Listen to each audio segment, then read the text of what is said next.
राधा माधवा कुंज बिहारी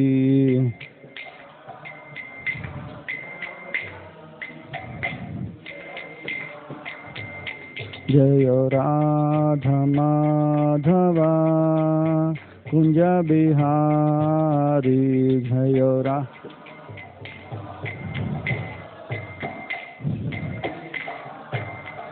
जय गोपी जन वल्लभा गिरिवरधारी जय गोपी जन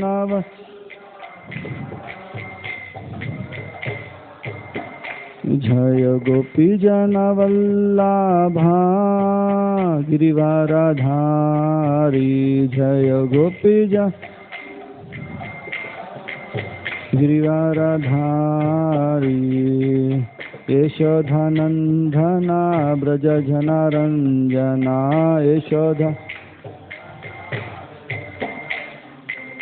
यशोधनंदना ब्रज जनरंजना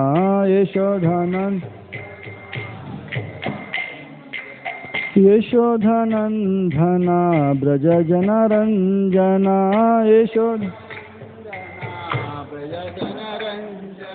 यमुना तीरा वनचारी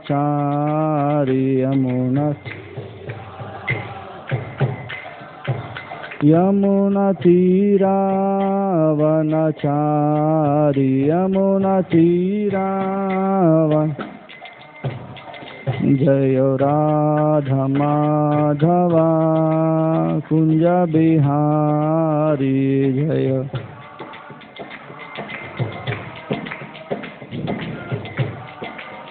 जय गोपी जन वल्लभा गिरिवरधारी जय गोपी जन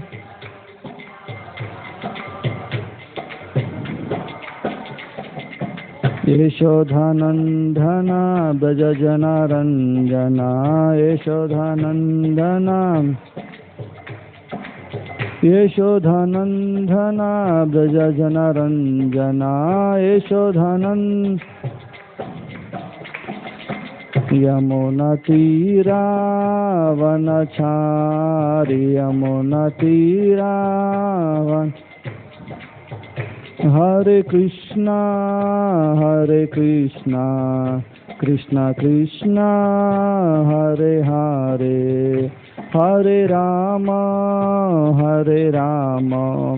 राम राम हरे हरे हरे कृष्णा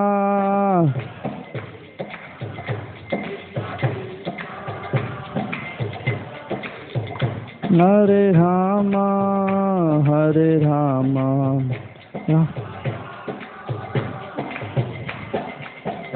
हरे कृष्णा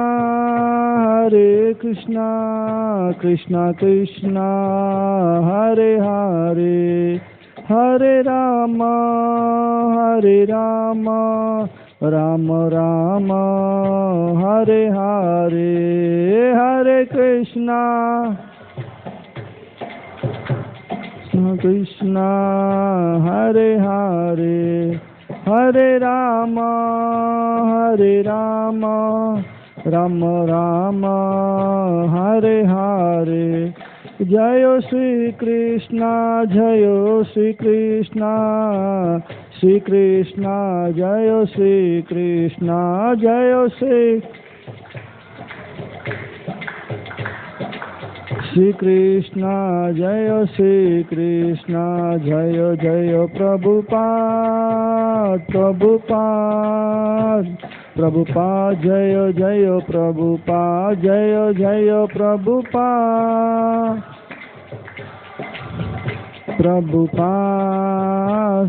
जय जय गुरुदेव जय जय गुरुदेव जय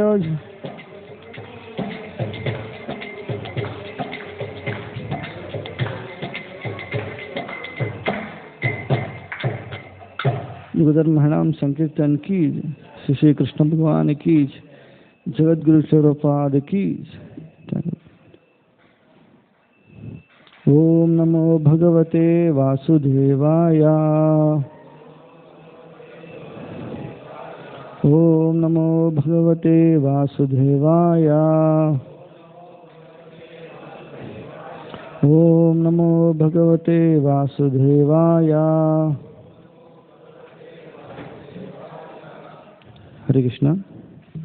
ಸೊ ಇವತ್ತು ಶ್ಲೋಕ 1 ಶ್ರೀಮದ್ ಭಾಗವತ 1ನೇ ಸ್ಕಂದ ಅಧ್ಯಾಯ 14 39ನೇ ಶ್ಲೋಕ. ಕಶ್ಚಿತೆ ನಾಮಯಂ ತಾತ ಕಶ್ಚಿತೆ ನಾಮಯಂ ತಾತ ಭ್ರಷ್ಟತೇಜಾ ವಿಭಾಸಿ ಮೇ ಭ್ರಷ್ಟತೇಜಾ ವಿಭಾಸಿ ಮೇ ಅಲಬ್ಧಮಾನೋ ವಾಜ್ಞಾತಂ ಅಲಬ್ಧಮಾನೋ ವಾಜ್ಞಾತಂ ಕಿಂ ವಾ ತಾತ ಚಿರೋಷಿತಃ ಕಿಂ ವಾ ತಾತ ಚಿರೋಷಿತಃ ಕಶ್ಚಿತೆ ನಾಮಯಂ ತಾತ ಭ್ರಷ್ಟತೇಜಾ ವಿಭಾಸಿ ಮೇ ಅಲಬ್ಧಮಾನೋ ವಾಜ್ಞಾತಂ ಕಿಂ ವಾ ತಾತ ಚಿರೋಷಿತಃ ಕಶ್ಚಿತೆ ನಾಮಯಂ ತಾತ ಭ್ರಷ್ಟತೇಜಾ ವಿಭಾಸಿ ಮೇ ಅಲಬ್ಧಮಾನೋ ವಾಜ್ಞಾತಂ ಕಿಂ ವಾ ತಾತ ಚಿರೋಷಿತಃ. ಯಾವುದು ಪ್ರಭುಗಳಿಲ್ವ?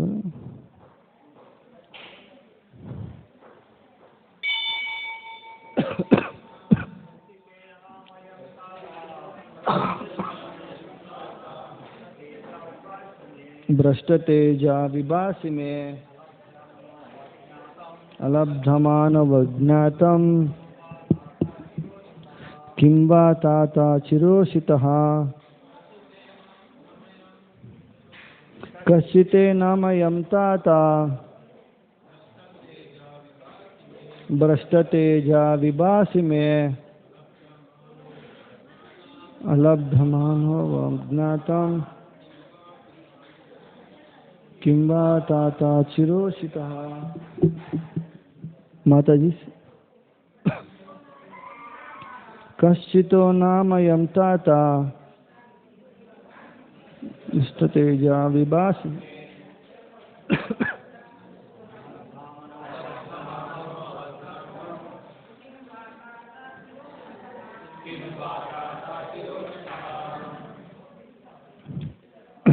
ಹರೇ ಕೃಷ್ಣ. ಅನುವಾದ. ತಮ್ಮ ಅರ್ಜುನನೇ, ನಿನ್ನ ಆರೋಗ್ಯ ಸರಿಯಾಗಿದೆಯಷ್ಟೇ. ನಿನ್ನ ದೇಹ ಕಾಂತಿ ಕುಂದಿದಂತೆ ಕಾಣುತ್ತದೆ. ನೀನು ಬಹುಕಾಲ ದ್ವಾರಕೆಯಲ್ಲಿದ್ದೆ.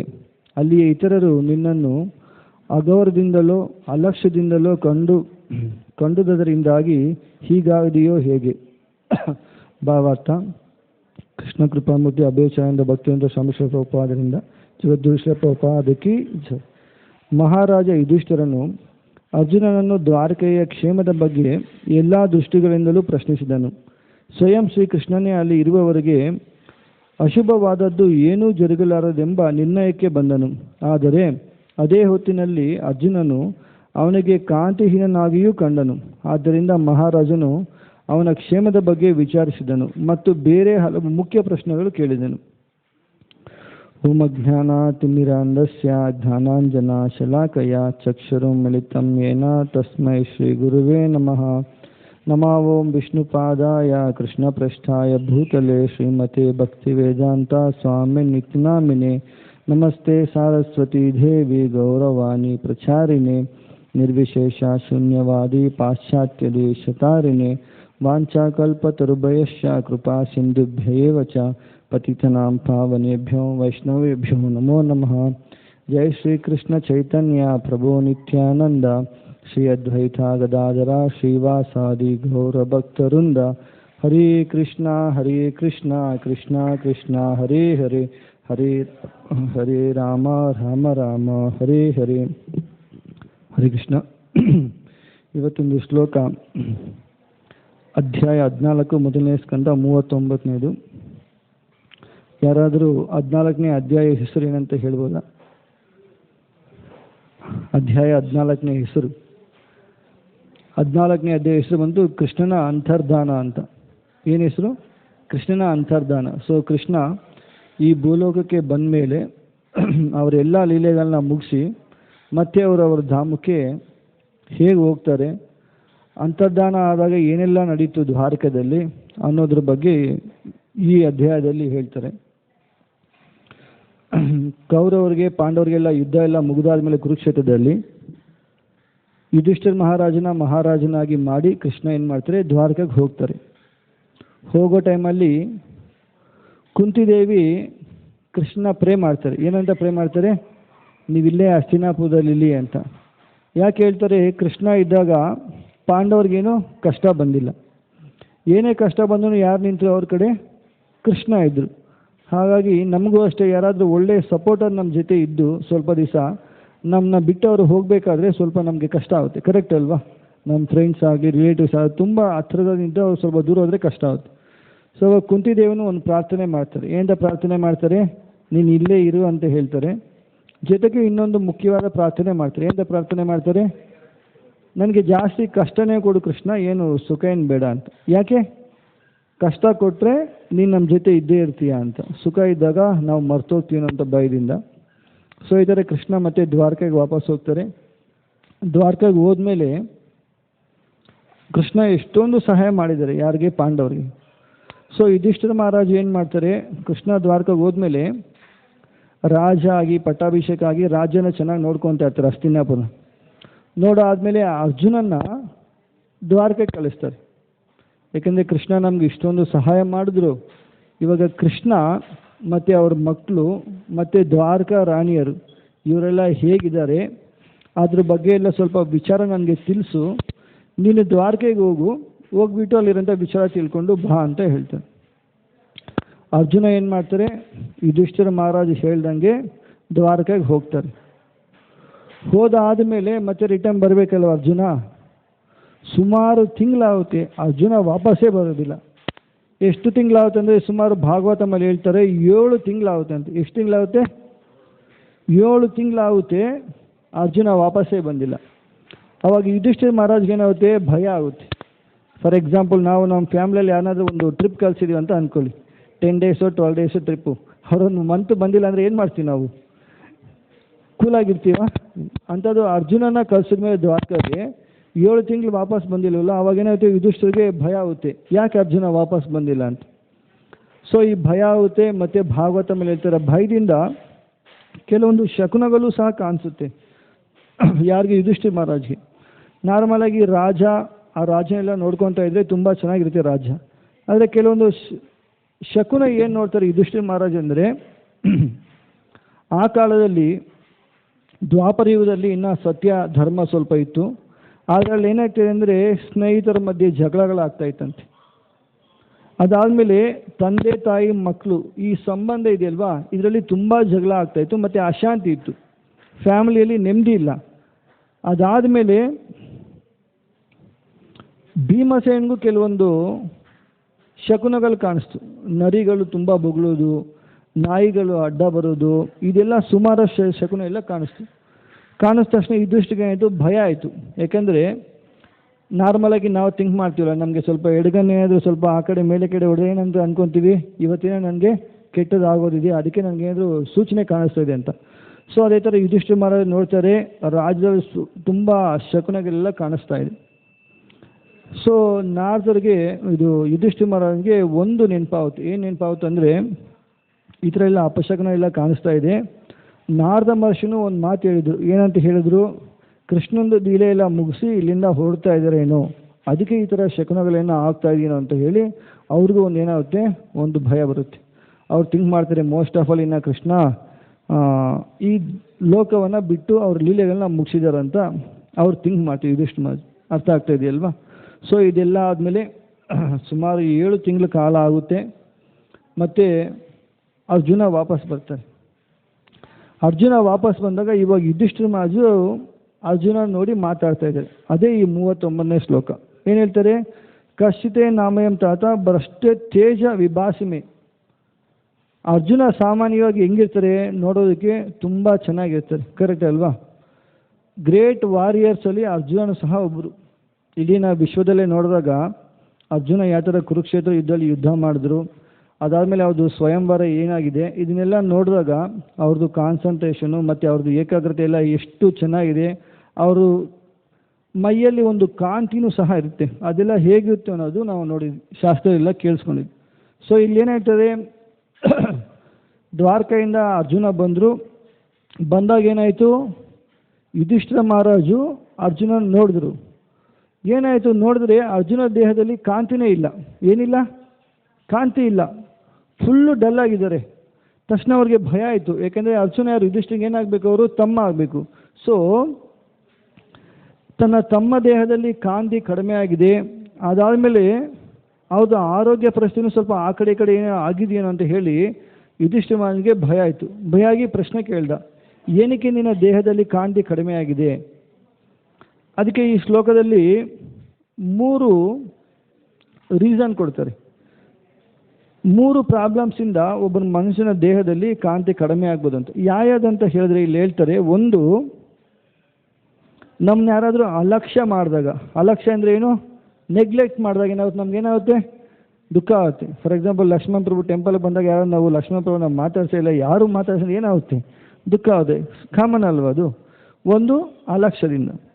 ಎರಡನೇದು ಏನಪ್ಪ ಅಂದರೆ ಅಗೌರವದಿಂದ. ಯಾವುದರಿಂದ? ಅಗೌರವ, ರೆಸ್ಪೆಕ್ಟೇ ಕೊಟ್ಟಿಲ್ಲ. ಒಂದು ಅಲಕ್ಷ್ಯ ಮಾಡ್ತಾರೆ, ಎರಡನೇದು ಅಗೌರವ. ಮೂರನೇದು ಏನಪ್ಪ ಅಂದರೆ ದ್ವಾರಕಾದಲ್ಲಿ ತುಂಬ ದಿವಸ ಇದ್ರು ಅರ್ಜುನ. ನಾವು ಯಾರಾದರೂ ಒಂದು ರಿಲೇಷನ್ ಮನೆಗೆ ಹೋದರೆ 1 ದಿವಸ 2 ದಿವಸ, ಒಂದು 4 ದಿವಸ 5 ದಿವಸ 10 ದಿವಸ ಇದ್ದರೆ ಓಕೆ. ಒಂದು ತಿಂಗ್ಳಿಗಟ್ಟಲೆ ಜಾಸ್ತಿ ಅಲ್ಲೇ ಇದ್ರೆ ಏನಾಗ್ತದೆ? ರಿಲೇಷನ್ ಏನು ಮಾಡ್ತೀರಾ, ಯಾವಾಗ ಹೋಗ್ತೀರಾ ಅಂತ ಕೇಳ್ತಾ ಇಲ್ವಾ? ಸೊ ತುಂಬ ದಿವಸ ಅರ್ಜುನ ಅಲ್ಲಿ ಇದ್ನಲ್ಲ, ಅದಕ್ಕೇನಾದರೂ ಪ್ರಾಬ್ಲಮ್ಸ್ ಆಯಿತಾ ಅಂತ ಯುಧಿಷ್ಠಿರ ಪ್ರಶ್ನೆ ಮಾಡ್ತಾರೆ. ಸೊ ಇಲ್ಲಿ ಅರ್ಜುನದು ದೇಹಕಾಂತಿ ಯಾಕೆ ಕಡಿಮೆ ಆಗಿದೆ ಅನ್ನೋದನ್ನು ಯುಧಿಷ್ಠಿರ ಮಹಾರಾಜ ಗೆಸ್ ಮಾಡ್ತಾರೆ. ಏನಕ್ಕಂದರೆ ಕೃಷ್ಣಂದು ಒಂದು ಸಂಪರ್ಕ ಯಾವಾಗಿತ್ತಲ್ಲ, ಅವಾಗ ಅರ್ಜುನಿಗೆ ಶಕ್ತಿ ಜಾಸ್ತಿ ಇತ್ತು. ಯಾವಾಗ ಕೃಷ್ಣನ ಜೊತೆಯಲ್ಲಿದ್ರಲ್ಲ ಅರ್ಜುನ, ಅವಾಗ ಅವರು ಮೈಯಲ್ಲಿ ತೇಜ, ಒಂದು ಕಾಂತಿ ಇತ್ತು.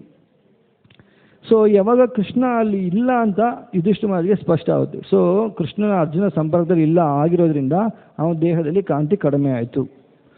ಸೊ ದೇಹದಲ್ಲಿ ಕಾಂತಿ ಕಡಿಮೆ ಆಗ್ತದೆ ಅಂದರೆ ಆರೋಗ್ಯ ಪರಿಸ್ಥಿತಿ ಹೆಚ್ಚು ಕಡಿಮೆ ಇದ್ದಾಗ ಸಹ ದೇಹದಲ್ಲಿ ಕಾಂತಿ ಕಡಿಮೆ ಆಗುತ್ತೆ. ಇನ್ನೊಂದು, ಯಾರಾದರೂ ಅಲಕ್ಷ್ಯದಿಂದ ಮಾತಾಡಿದ್ರೂ ಕಡಿಮೆ ಆಗುತ್ತೆ. ಇವಾಗ ಯಾರಾದರೂ ಬಂದು ಬೈದಾಗ ನಾವು ತುಂಬ ಚೆನ್ನಾಗಿ ಸ್ನಾನ ಮಾಡಿ ಏನೋ ರೆಡಿಯಾಗಿ ಬರ್ತೀರಾ ಅಂತ ಅಂದ್ಕೊ ಟೆಂಪಲ್, ಯಾರೊಬ್ಬರು ಬೈದಾಗ ಏನಾಗುತ್ತೆ, ಆಟೋಮೆಟಿಕ್ ನಮ್ಮ ಮುಖದಲ್ಲಿ ಏನಾಗುತ್ತೆ, ಆ ಕಾಂತಿ ಹೊಟ್ಟೋಗುತ್ತೆ. ಸೊ ಇದು ಅರ್ಜುನ್ಗೆ ಏನಾದರೂ ಅಪಮಾನ ಆಗಿದೆ, ಇದನ್ನೆಲ್ಲ ಥಿಂಕ್ ಮಾಡ್ತಾರೆ ಯುಧಿಷ್ಠಿರ ಮಹಾರಾಜ. ಸೊ ಥಿಂಕ್ ಮಾಡಿದಾಗ ಅರ್ಜುನ ಏನು ಉತ್ತರ ಕೊಡೋದೇ ಇಲ್ಲ, ಅವ್ರಿಗೆ ದುಃಖ ಆಗ್ತಾರೆ.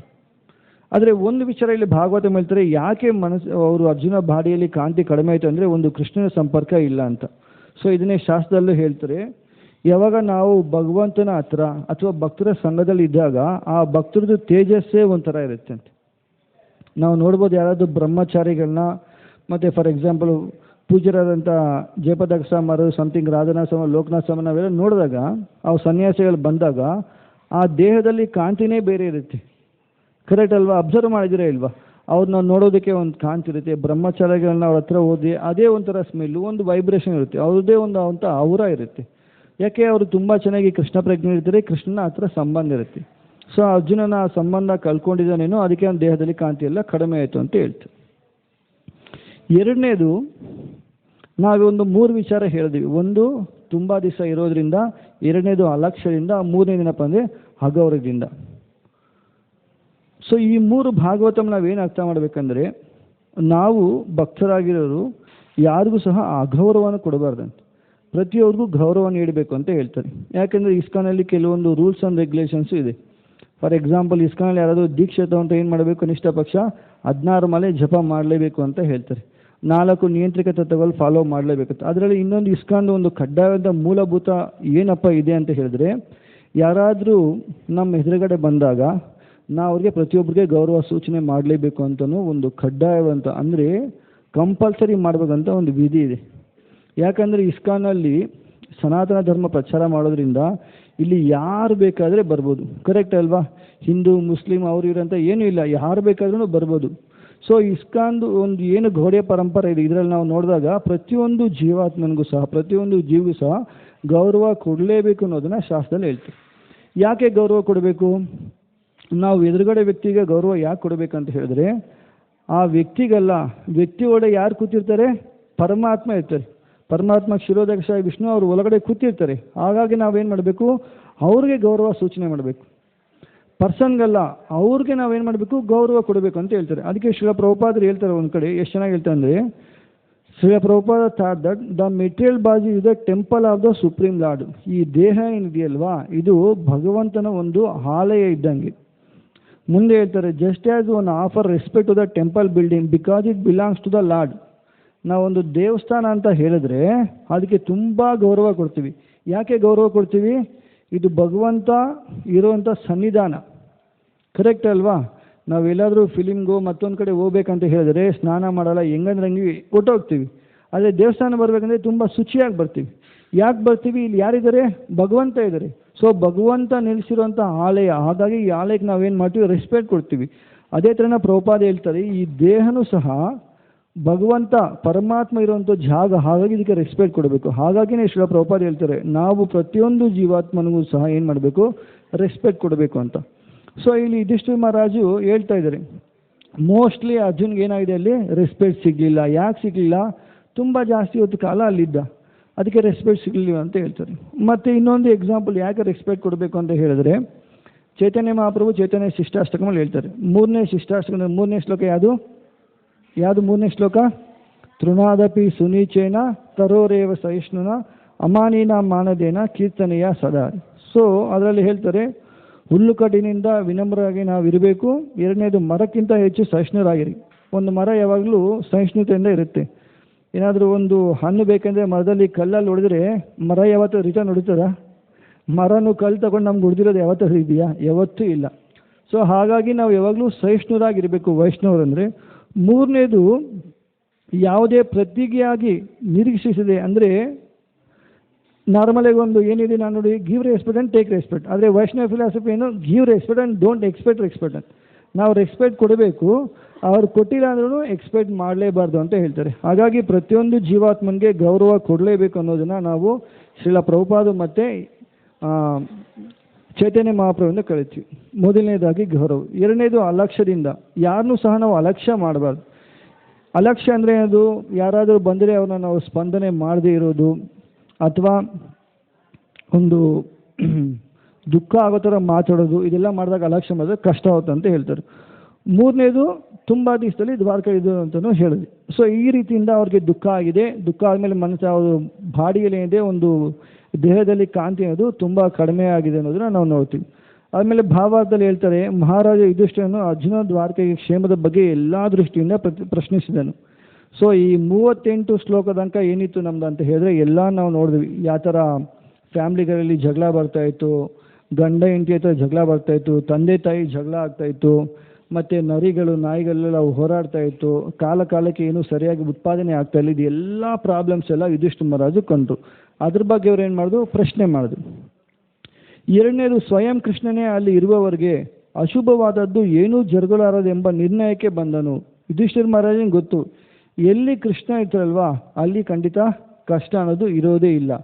ಸೊ ಹಾಗಾಗಿ ನೀನು ದುಃಖ ಪಡ್ತಾ ಇದೆಯಾ ಅಂತ ಅಂದರೆ ಅರ್ಥ ಏನಪ್ಪ ಅಂದರೆ, ಅಲ್ಲಿ ಖಂಡಿತ ಕೃಷ್ಣ ಇಲ್ಲ. ಯಾಕಂದರೆ ಕೃಷ್ಣ ಇದ್ದಾಗ ಕಷ್ಟ ಇರೋದಿಲ್ಲ. ಎಕ್ಸಾಂಪಲ್ ಯಾರಾದರೂ ಒಂದು ಹೇಳ್ಬೋದಾ? ಫಾರ್ ಎಕ್ಸಾಂಪಲ್, ಕೃಷ್ಣ ವೃಂದಾವನದಲ್ಲಿ ಇದ್ದರು, ಆವಾಗ ವೃಂದಾವನ ವಾಸಿಗಳಿಗೆ ಕಷ್ಟ ಬಂತು, ಸುಮಾರಷ್ಟು ಕಷ್ಟ ಬಂದು, ಸುಮಾರಷ್ಟು ರಾಕ್ಷಸರೆಲ್ಲ ಬಂದು ಅವ್ರಿಗೆ ಕಷ್ಟ ಕೊಟ್ಟರು. ಆವಾಗ ಕೃಷ್ಣ ಅವ್ರನ್ನ ರಕ್ಷಣೆ ಮಾಡಿದ್ರು. ಒಂದು ಎಕ್ಸಾಂಪಲ್ ಇರ್ಬೋದಾ ಯಾರಾದರೂ ಕೃಷ್ಣ ರಕ್ಷಣೆ ಮಾಡಿರೋದು? ಗೋವರ್ಧನಗಿರಿನ ಎತ್ತಿ ಹಿಡಿದ್ರು, ಇಂದ್ರನಿಂದ ಅವ್ರನ್ನ ಕಷ್ಟ ಅಗಾಸುರನ ಮತ್ತೆ ಸಂಹಾರ ಮಾಡಿದ್ರು. ಮತ್ತೆ ದ್ರೌಪದಿ ವಸ್ತಾಭರಣ ಆದಾಗ ಅವ್ರನ್ನ ನೋಡ್ಕೊಂಡು ಕೃಷ್ಣ, ಕರೆಕ್ಟ್ ಅಲ್ವಾ? ಈ ಥರ ಯುಧಿಷ್ಠಿರ ಮಹಾರಾಜು ಹೇಳ್ತಾ ಇದ್ದಾರೆ ಏನಂತ, ಕೃಷ್ಣ ಇದೆಯಾ ಅಲ್ಲಿ ಖಂಡಿತ ಕಷ್ಟ ಇಲ್ಲ ಅಂತ. ಸೊ ಕೃಷ್ಣ ಇದ್ದಾಗ ಖಂಡಿತ ಭಕ್ತನ ರಕ್ಷಣೆ ಮಾಡ್ತಾರೆ. ಎರಡನೇದು, ಕೃಷ್ಣನಿಗೆ ಏನಾದರೂ ಸ್ವಲ್ಪ ಸೇವೆ ಮಾಡ್ತೀವಿ ಸಹ ಕೃಷ್ಣ ನಮ್ಮನ್ನ ರಕ್ಷಣೆ ಮಾಡ್ತಾರೆ. ಅದಕ್ಕೆ ಭಗವದ್ಗೀತೆ ಶ್ಲೋಕ ಹೇಳ್ತಾರೆ, ಸ್ವಲ್ಪ ಮಪ್ಯಸ ಧರ್ಮಸ್ಯ ತ್ರಾಯಿತೋ ಮಹತ್ವನ್ಮ. ಏನಾದರೂ ಸ್ವಲ್ಪ ಸೇವೆ ಮಾಡಿದ್ರೆ ಭಗವಂತ ರಕ್ಷಣೆ ಮಾಡ್ತಾರೆ. ಸೊ ಇದೆಲ್ಲ ಯುಧಿಷ್ಠಿರ ಮಹಾರಾಜು ದ್ವಾಪರ ಯುಗದಲ್ಲಿ ಆಯಿತು, ಕಲಿಯುಗದಲ್ಲಿ ಯಾವಾಗಾದರೂ ಕೃಷ್ಣ ಕಾಪಾಡಿದಾರ ಭಕ್ತನ ಅನ್ನೋದ್ರೆ ಒಂದು ಎಕ್ಸಾಂಪಲ್ ನೋಡೋಣ. ಶ್ರೀಲ ಪ್ರಭುಪಾದ ಇರುವಂಥ ಟೈಮಲ್ಲಿ ನಡೆದಿರೋಂಥ ಒಂದು ಲೀಲೆ, ಕೃಷ್ಣನಿಗೆ ಆ ಥರ ಸ್ವಲ್ಪ ಸೇವೆ ಮಾಡಿದ್ರೆ ಕೃಷ್ಣ ರಕ್ಷಣೆ ಮಾಡ್ತಾರೆ ಅನ್ನೋದಕ್ಕೆ ಒಂದು ಎಕ್ಸಾಂಪಲ್ ಹೇಳ್ತಾರೆ. ಒಬ್ಬರು ಮಾತಾಜಿ ನಿಯರ್ಲಿ ಒಂದು 40 to 50 ಇಯರ್ಸ್ ಇರುತ್ತೆ.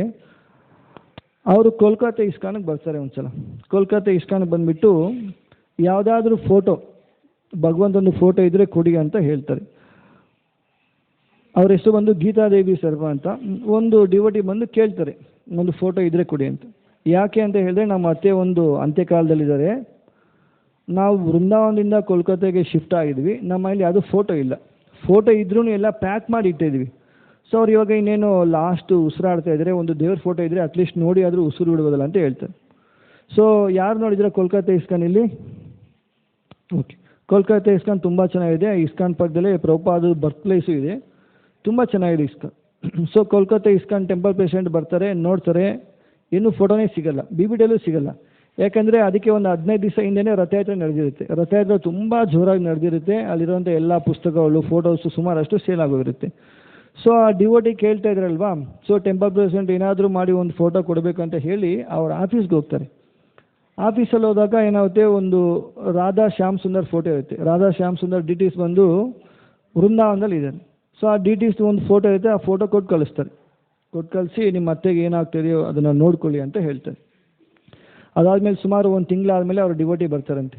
ಬಂದುಬಿಟ್ಟು ಜೋರಾಗಿ ಅಳ್ತಾ ಇರ್ತಾರೆ. ಟೆಂಪಲ್ ಪ್ರೆಸಿಡೆಂಟ್ ಬಂದು ನೋಡಿಬಿಟ್ಟು ನಮ್ಮ ಈ ಥರ ದೇಹ ಬಿಟ್ಟರು ಅಂತ ಹೇಳಿದಾಗ, ಅವರು ಏನಾಯಿತು ಹೇಳಿ ಅಂತ ಹೇಳಿದಾಗ, ಭಗವಂತ ಇಷ್ಟು ಕರುಣಾಮಯಿ, ಯಾವ ಥರ ಭಗವಂತ ರಕ್ಷಣೆ ಮಾಡ್ತಾರೆ ಅನ್ನೋದಕ್ಕೆ ನಾನು ನಂಬ್ತೀನಿ ಅಂತ ಹೇಳ್ತಾರೆ. ಏನಾಯಿತು ಹೇಳಿ ಅಂತ ಹೇಳಿದಾಗ ಅವ್ರು ಹೇಳ್ತಾರೆ, 1900 ಇಸ್ವಿಯಲ್ಲಿ ಶ್ರೀಲ ಪ್ರಭುಪಾದರು ವೃಂದಾವನದಲ್ಲಿ ಇಸ್ಕಾನ್ ಕಟ್ತಾರೆ. ಇಸ್ಕಾನ್ ಕಟ್ಟಬೇಕಾದ್ರೆ ಅಲ್ಲಿ ಯಾವ DTs ಇದೆ ವೃಂದಾವನ ಇಸ್ಕಾನಲ್ಲಿ? ಕೃಷ್ಣ ಬಲರಾಮ್ ಇದ್ದಾರೆ, ಗೌರ್ನಿತ ಇದ್ದಾರೆ, ರಾಧಾ ಶ್ಯಾಮ್ ಸುಂದರ್, ಲಲಿತಾ ವಿಶಾಖ ಎಲ್ಲಿದ್ದಾರೆ. ಸೊ ಪ್ರಭುಪಾದರಿಗೆ ಕೃಷ್ಣ ಬಲರಾಮ್ದು, ಗೌರ್ನಿತ ಇದು DTs ಇನ್ಸ್ಟಾಲೇಷನ್ ಮಾಡೋದಕ್ಕೆಲ್ಲ ಡೊನೇಷನ್ ಎಲ್ಲ ಸಿಕ್ಕಿರುತ್ತೆ. ಕೃಷ್ಣನ್ DTsಗೂ ಇನ್ಸ್ಟಾಲೇಷನ್ ಇದು ಅಮೌಂಟ್ ಎಲ್ಲ ಸಿಗುತ್ತೆ, ಡೊನೇಷನ್. ರಾಧಾರಾಣಿ ವಿಗ್ರಹ ಪರ್ಚೇಸ್ ಮಾಡಬೇಕು, ಅದಕ್ಕೆ ಹಣ ಇಲ್ಲ. ಸೊ ಇವರು, ನಾನೇನು ಹೇಳಿದೆ ಅವಾಗಲ, ಗೀತಾದೇವಿ ಅಂತ ಒಬ್ಬರು ಡಿವೋಟಿ ಬರ್ತಾರೆ, ಟೆಂಪಲ್ ನೋಡ್ತಾರೆ, ತುಂಬ ಖುಷಿ ಆಗುತ್ತೆ. ಸೊ ಪ್ರಭುಪಾದ ಹತ್ರ ಹೋಗಿ ಕೇಳ್ತಾರೆ, ನಾನು ಏನಾದರೂ ಸಹಾಯ ಮಾಡಲಾ, ಏನಾದರೂ ಸೇವೆ ಮಾಡ್ಬೋದಾ ಟೆಂಪಲ್ಗೆ ಅಂತ ಹೇಳಿದಾಗ ಪ್ರಭುಪಾದ ಹೇಳ್ತಾರೆ, ಈ ಥರ ರಾಧಾರಾಣಿ ವಿಗ್ರಹ ನಾವು ಪರ್ಚೇಸ್ ಮಾಡಬೇಕು, ಆದರೆ ಸ್ವಲ್ಪ ಹಣ ಕೊಡಿ ಅಂತ. ಸೊ ಅವರು ಡೊನೇಷನ್ ಕೊಡ್ತಾರೆ, ಟೆಂಪಲ್ ಇನ್ಸ್ಟಾಲೇಷನ್ ಆಗುತ್ತೆ. ಇದಾಗಿ ಸುಮಾರು 30-40 ವರ್ಷ ಆಗುತ್ತೆ. ಅವ್ರು ಅಲ್ಲೇ ಇರ್ತಾರೆ ಡಿವೋಟಿ. ಅದಾದಮೇಲೆ ಅವರಿಂದ ಕಲ್ಕತ್ತಾಗೆ ಹೋಗ್ತಾರೆ. ಸೊ ಕಲ್ಕತ್ತಾಗೆ ಹೋದರೆ ಅಲ್ಲಿ ಏನಾಯಿತು, ಕಲ್ಕತ್ತಾ ಇಸ್ನಲ್ಲಿ ಜಗನ್ನಾಥ್ ಬಲ್ದೇವ್, ಸುಭದ್ರಮ್ಮ ಇವದೆಲ್ಲ ಫೋಟೋಸ್ ಇರುತ್ತೆ. ಆದರೆ ಯಾವುದೂ ಸಿಗಲಿಲ್ಲ ಅವ್ರಿಗೆ. ಯಾವ್ದು ಸಿಕ್ತು? ರಾಧಾ ಶ್ಯಾಮ್ ಸುಂದರ್ ಫೋಟೋನೇ ಸಿಕ್ತು. ಅದನ್ನು ನೋಡಿಕೊಂಡೇ ದೇಹ ಬಿಟ್ಟರು. ಸೊ ಡೊನೇಷನ್ ಮಾಡಿದ್ದೆ ಅದಕ್ಕೆ ರಾಧಾ ಶ್ಯಾಮ್ ಸುಂದರ್ಗೆ. ಸಾಯ್ಬೇಕಾದ್ರೆ ಯಾವುದು ನೋಡಿದ್ರು ಅವರು? ರಾಧಾ ಶ್ಯಾಮ್ ಸುಂದರ್. ಸೊ ನಾವೇನೋ ಹಿಂದಿನ ಕಾಲದಲ್ಲಿ ಭಗವಂತ ಕಾಪಾಡ್ತಾ ಇದ್ರು, ಇವಾಗ ಯಾರೂ ಕಾಪಾಡಲ್ಲ ಅನ್ಕೊಳೋದೇ ಇಲ್ಲ. ನೋಡಿ, ಇದು ನಿದರ್ಶನ ಸುಮಾರು ಒಂದು 50 ವರ್ಷ ಹಿಂದೆ ನಡೆದಿರೋದು. ಸ್ವಯಂ ಭಗವಂತನೇ ಬಂದು ಅವ್ರಿಗೇನು ಮಾಡೋದು? ರಕ್ಷಣೆ ಮಾಡೋದು. ಸೊ ಅದಕ್ಕೆ ಇಲ್ಲಿ ಯುಧಿಷ್ಠಿರ ಮಹಾರಾಜ್ ಹೇಳ್ತಾರೆ, ಕೃಷ್ಣ ಎಲ್ಲಿರ್ತಾರೆ, ಕೃಷ್ಣ ಭಕ್ತಿ ಮತ್ತು ಕೃಷ್ಣ ಸೇವೆ ಎಲ್ಲಿ ನಡೀತಾ ಇದೆ, ಅಲ್ಲಿ ಅಶುಭ ಅನ್ನೋದಾದರೂ ಆಗೋದೇ ಇಲ್ಲ. ಆದರೆ ಇಲ್ಲಿ ಅಶುಭ ಆಗ್ತಾ ಇದೆ ಅಂತ ಹೇಳಿದ್ರೆ ಅಲ್ಲಿ ಕೃಷ್ಣ ಇಲ್ಲ ಅನ್ನೋದನ್ನು ಹೇಳ್ತಾರೆ. ಆದರೆ ಅದೇ ಹೊತ್ತಿನಲ್ಲಿ ಅರ್ಜುನನ ಅವನಿಗೆ ಕಾಂತಿಹೀನ ಆಗಿಕೊಂಡನು. ಆದ್ದರಿಂದ ಮಹಾರಾಜ ಅವನ ಕ್ಷೇಮದ ಬಗ್ಗೆ ವಿಚಾರಿಸಿದನು. ಆದರೆ ಏನಾಯಿತು, ಅರ್ಜುನ ಬಂದ, ಅವ್ರದ್ದು ದೇಹದ ಕಾಂತಿ ಸ್ವಲ್ಪ ಕಡಿಮೆ ಆಗ್ತಿರೋದ್ರಿಂದ ಅವ್ರದ್ದು ವಿಚಾರ ಮಾಡಿದೆ. ಸೊ ಇಸ್ಕಾನಲ್ಲಿ ಸಹ ನಾವು ಡಿವೋಟಿಸ್ನ ಏನು ಮಾಡ್ತೀವಿ, ನಾರ್ಮಲ್ ಆಗಿ ಏನು ಮಾಡ್ತೀವಿ, ಸ್ವಲ್ಪ ಕೇರ್ ಮಾಡಬೇಕು ಅನ್ನೋದನ್ನು ಸಹ ಇದರಿಂದ ಅರ್ಥ ಆಗುತ್ತೆ.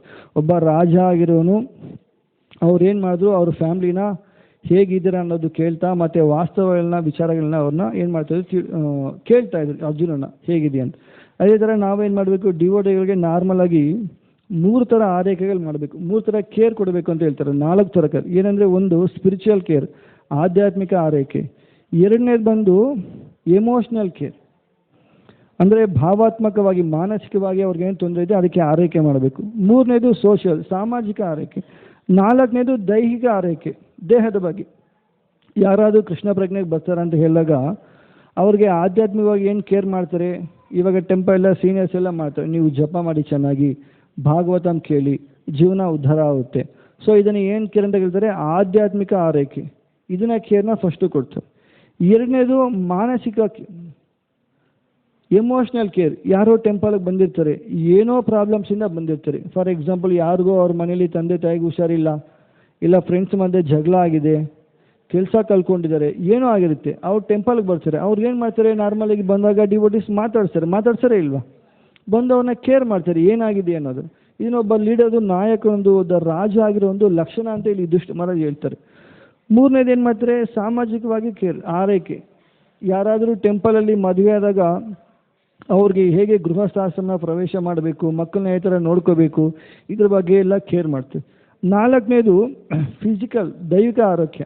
ಯಾರಾದರೂ ಹುಷಾರಿಲ್ಲ ಅಂದಾಗ ಏನು ಮಾಡ್ತಾರೆ, ಡಿವೋಟಿಸು ಅವ್ರ ಮನೆಗೆ ಹೋಗೋದು, ಅವ್ರನ್ನ ಚೆನ್ನಾಗಿ ಮಾತಾಡ್ಸೋದು, ಆರೋಗ್ಯದ ಬಗ್ಗೆ ವಿಚಾರ ಮಾಡೋದು, ಇದೆಲ್ಲ ಮಾಡ್ತಾರೆ. ಸೊ ಇದೆಲ್ಲ ಕೇರ್ ಅನ್ನೋದು ತುಂಬ ಇಂಪಾರ್ಟೆಂಟ್ ಅನ್ನೋದನ್ನು ಯುಧಿಷ್ಠಿರ ಮಾಡೋದು ಸಹ ಈ ಶ್ಲೋಕದಲ್ಲಿ ಹೇಳ್ತಾರೆ. ಈ ಶ್ಲೋಕದಲ್ಲಿ ಒಟ್ಟಾರೆ ಏನು ಕಲ್ತ್ಕೋಬೇಕಂದ್ರೆ, ಯುಧಿಷ್ಠಿರು ಅರ್ಜುನ ನೋಡಿದಾಗ ಅವನ ದೇಹಕಾಂತಿ ಕಡಿಮೆ ಆಯಿತು. ಯಾಕಾಯಿತು ಅಂದರೆ ಅವನು 3 ಕಾರಣಗಳು ಅಲ್ಲಿ ಹೇಳಿದರು. ಒಂದು, ತುಂಬ ದಿವಸ ದ್ವಾರಕದಲ್ಲಿ ಇರೋದ್ರಿಂದ, ಮತ್ತು ಅವನೇನಾದರೂ ಅಲಕ್ಷ್ಯ ಮಾಡಿದ್ರು ಅಂತ, ಅಥವಾ ಅವನಿಗೆ ಗೌರವ ಕೊಡಲಿಲ್ವ ಅಂತ. ಆದರೆ ಎಲ್ಲನೂ ಆಗಿತ್ತು, ಆದರೆ ಅಲ್ಲಿ ಕೃಷ್ಣ ಇಲ್ಲ, ಅದಕ್ಕೆ ಏನಾಗಿದೆ, ಅವನು ತುಂಬ ಕುಂದೋದ ಅಂತ ಹೇಳ್ತಾರೆ. ಎರಡನೇದಾಗಿ, ಕೃಷ್ಣ ಎಲ್ಲಿರ್ತಾರೋ ಅಲ್ಲಿ ಏನಿಲ್ಲ, ಅಲ್ಲಿ ಕಷ್ಟ ಅನ್ನೋದು ಇರೋದಿಲ್ಲ ಅನ್ನೋದು ಯುಧಿಷ್ಠಿರ ಸ್ಪಷ್ಟವಾಗಿ ಹೇಳ್ತಾರೆ. ಆದರೆ ಅಲ್ಲಿ ಕೃಷ್ಣ ಇಲ್ಲ, ಹಾಗಾಗಿ ಏನಾಗಿರ್ಬೋದು, ಈ ಥರ ಕಷ್ಟ ಬಂದಿರ್ಬೋದು ಅನ್ನೋದು ಸಹ ಹೇಳ್ತಾರೆ. ಸೊ ಮತ್ತೆ ಮುಂದೆ 40ನೇ ಶ್ಲೋಕ ನೋಡೋದಾದರೆ, ಕಚ್ಚಿನ್ನ ಬೀಹತೋ ಭಾವೈ ಶಬ್ದ ಬೀರ ಮಂಗಲೈ ನ ದತ್ತ ಮುಕ್ತ ಮತ್ತಿಚ್ಛ ಆಶಯ ಪ್ರತ್ಯುಷಿತಂ. ಅನುವಾದ: ಯಾರಾದರೂ ನಿನಗೆ ಪ್ರಿಯವಲ್ಲದ ರೀತಿಯಲ್ಲಿ ಮಾತನಾಡಿದರೆ ಅಥವಾ ಬೆದರಿಕೆ ಹಾಕಿದರೆ, ಯಾಚಿಸಿದ ಯಾರಿಗೂ ದಾನವನ್ನು ಕೊಡುವುದು ನಿನಗೆ ಸಾಧ್ಯವಾಗದೇ ಹೋಯಿತೆ, ಅಥವಾ ಕೊಟ್ಟ ವಚನವನ್ನು ಪಾಲಿಸಲು ಅಸಾಧ್ಯವಾಯಿತೆ. ಮತ್ತೆ ಮುಂದೆ ಹೇಳ್ತಾ ಇದ್ದಾರೆ, ಇನ್ನೂ ದುಃಖಕ್ಕೆ ಇನ್ನೇನೇನು ಕಾರಣ ಇದೆ. ಇವಾಗ ಅವ್ರು ದುಃಖ ಪಡ್ತಾ ಇದ್ದಾರೆ, ನಾವು ಹೇಳ್ತೀವಲ್ಲ, ಯಾರಾದರೂ ಫ್ರೆಂಡ್ಸ್ ಅಥವಾ ರಿಲೇಟಿವ್ಸ್ ದುಃಖ ಪಡ್ತಾ ಇದ್ರೆ, ಏನಾಯಿತು, ಏನಾದರೂ ಹುಷಾರಿಲ್ವಾ, ಅಥವಾ ಏನಾದರೂ ಸಾಲ ಮಾಡಿದ್ರಾ, ಇಲ್ಲ ಏನಾದರೂ ನಿಮ್ಮ ಫ್ಯಾಮಿಲಿಯಲ್ಲಿ ಮೆಂಬರ್ಸ್ಗೆ ಏನೋ ಪ್ರಾಬ್ಲಮ್ ಇದೆಲ್ಲ ಕೇಳ್ತೀವಲ್ವಾ, ಜಾಬ್ ಬಗ್ಗೆ, ಅದ್ರ ಬಗ್ಗೆ, ಇದ್ರ ಬಗ್ಗೆ. ಆ ಥರ ಅರ್ಜುನ ಕೇಳ್ತಾ ಇದ್ರಿ. ಇನ್ನೇನಾಯಿತು, ಯಾರಾದರೂ ನಿನಗೆ ಪ್ರಿಯವಲ್ಲದ ರೀತಿಯಲ್ಲಿ ಮಾತನಾಡಿದ್ರಾ, ಅದಕ್ಕೆ ಏನಾದರೂ ಸ್ವಲ್ಪ ದುಃಖವಾಗಿದೆಯಾ. ಯಾರಾದರೂ ನಮಗೆ ಅಪ್ರಿಯಕರವಾಗಿ ಮಾತಾಡಿದ್ರೆ ನಾವು ಖುಷಿಯಾಗಿರ್ತೀವ, ಯಾರಾದರೂ ಬೈದರೆ ಹೌದಾ ಬೈರಿ ಅಂತ ಖುಷಿಯಾಗಿರ್ತೀವ, ಇಲ್ಲ ತಾನೇ.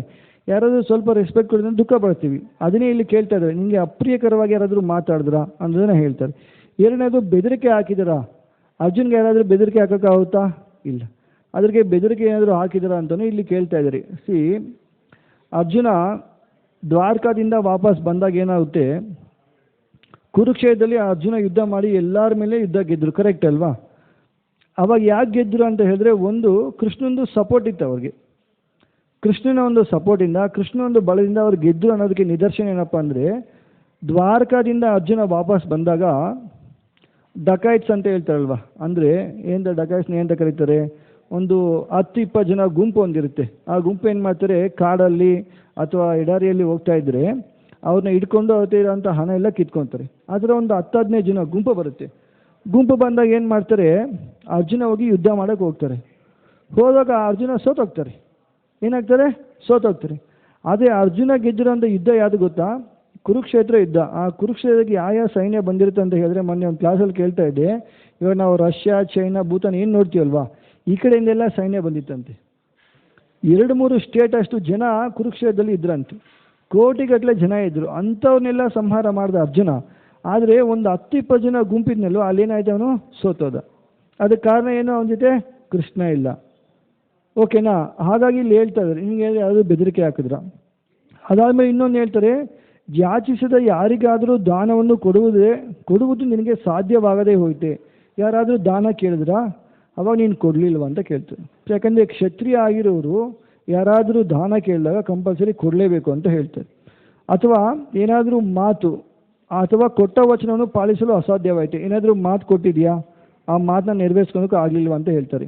ಹಾಗಾಗಿ ಇಲ್ಲಿ ಕ್ಷತ್ರಿಯಗಳದ್ದು ಲಕ್ಷಣ ಹೇಳ್ತಾರೆ. ಒಬ್ಬ ಕ್ಷತ್ರಿಯ ಆಗಿರೋನು ತಾನೇನು ಒಂದು ಮಾತು ಕೊಟ್ಟಿರ್ತಾನೆ ಅದನ್ನು ನಿಲ್ಲಿಸ್ಕೋಬೇಕು ಅನ್ನೋದನ್ನು ಸಹ ಹೇಳ್ತಾರೆ. ಸೊ ಇಲ್ಲಿ 3 ನಾವು ತೃಪ್ತರಾಗಬೇಕಂದ್ರೆ 3 ವಿಷಯಗಳಿದೆ. ಆ ತೃಪ್ತರಾಗಿರ್ಬೇಕಂತ 3 ವಿಷಯ ಇದೆ. ಒಂದು ಏನು 3 ತೃಪ್ತರಾಗಬೇಕು ಅಂತ ಹೇಳಿದ್ರೆ ನಾವು, ಅಂದರೆ ನಮ್ಮ ಸಂಗಾತಿ, ಅಂದರೆ ಒಂದು ಪತ್ನಿಯರ ಜೊತೆ ನಾವೇನು ಮಾಡಬೇಕು, ತೃಪ್ತಿ ಆಗಿರಬೇಕು. 3ನೇದು ಭೋಜನ, ಯಾರಾದರೂ ನಮಗೆ ಆಹಾರ ಕೊಟ್ಟಾಗ ಅದರಲ್ಲಿ ತೃಪ್ತಿ ಆಗಬೇಕು. ಆಮೇಲೆ ಸ್ವಧಾರೆ, ಭೋಜನ,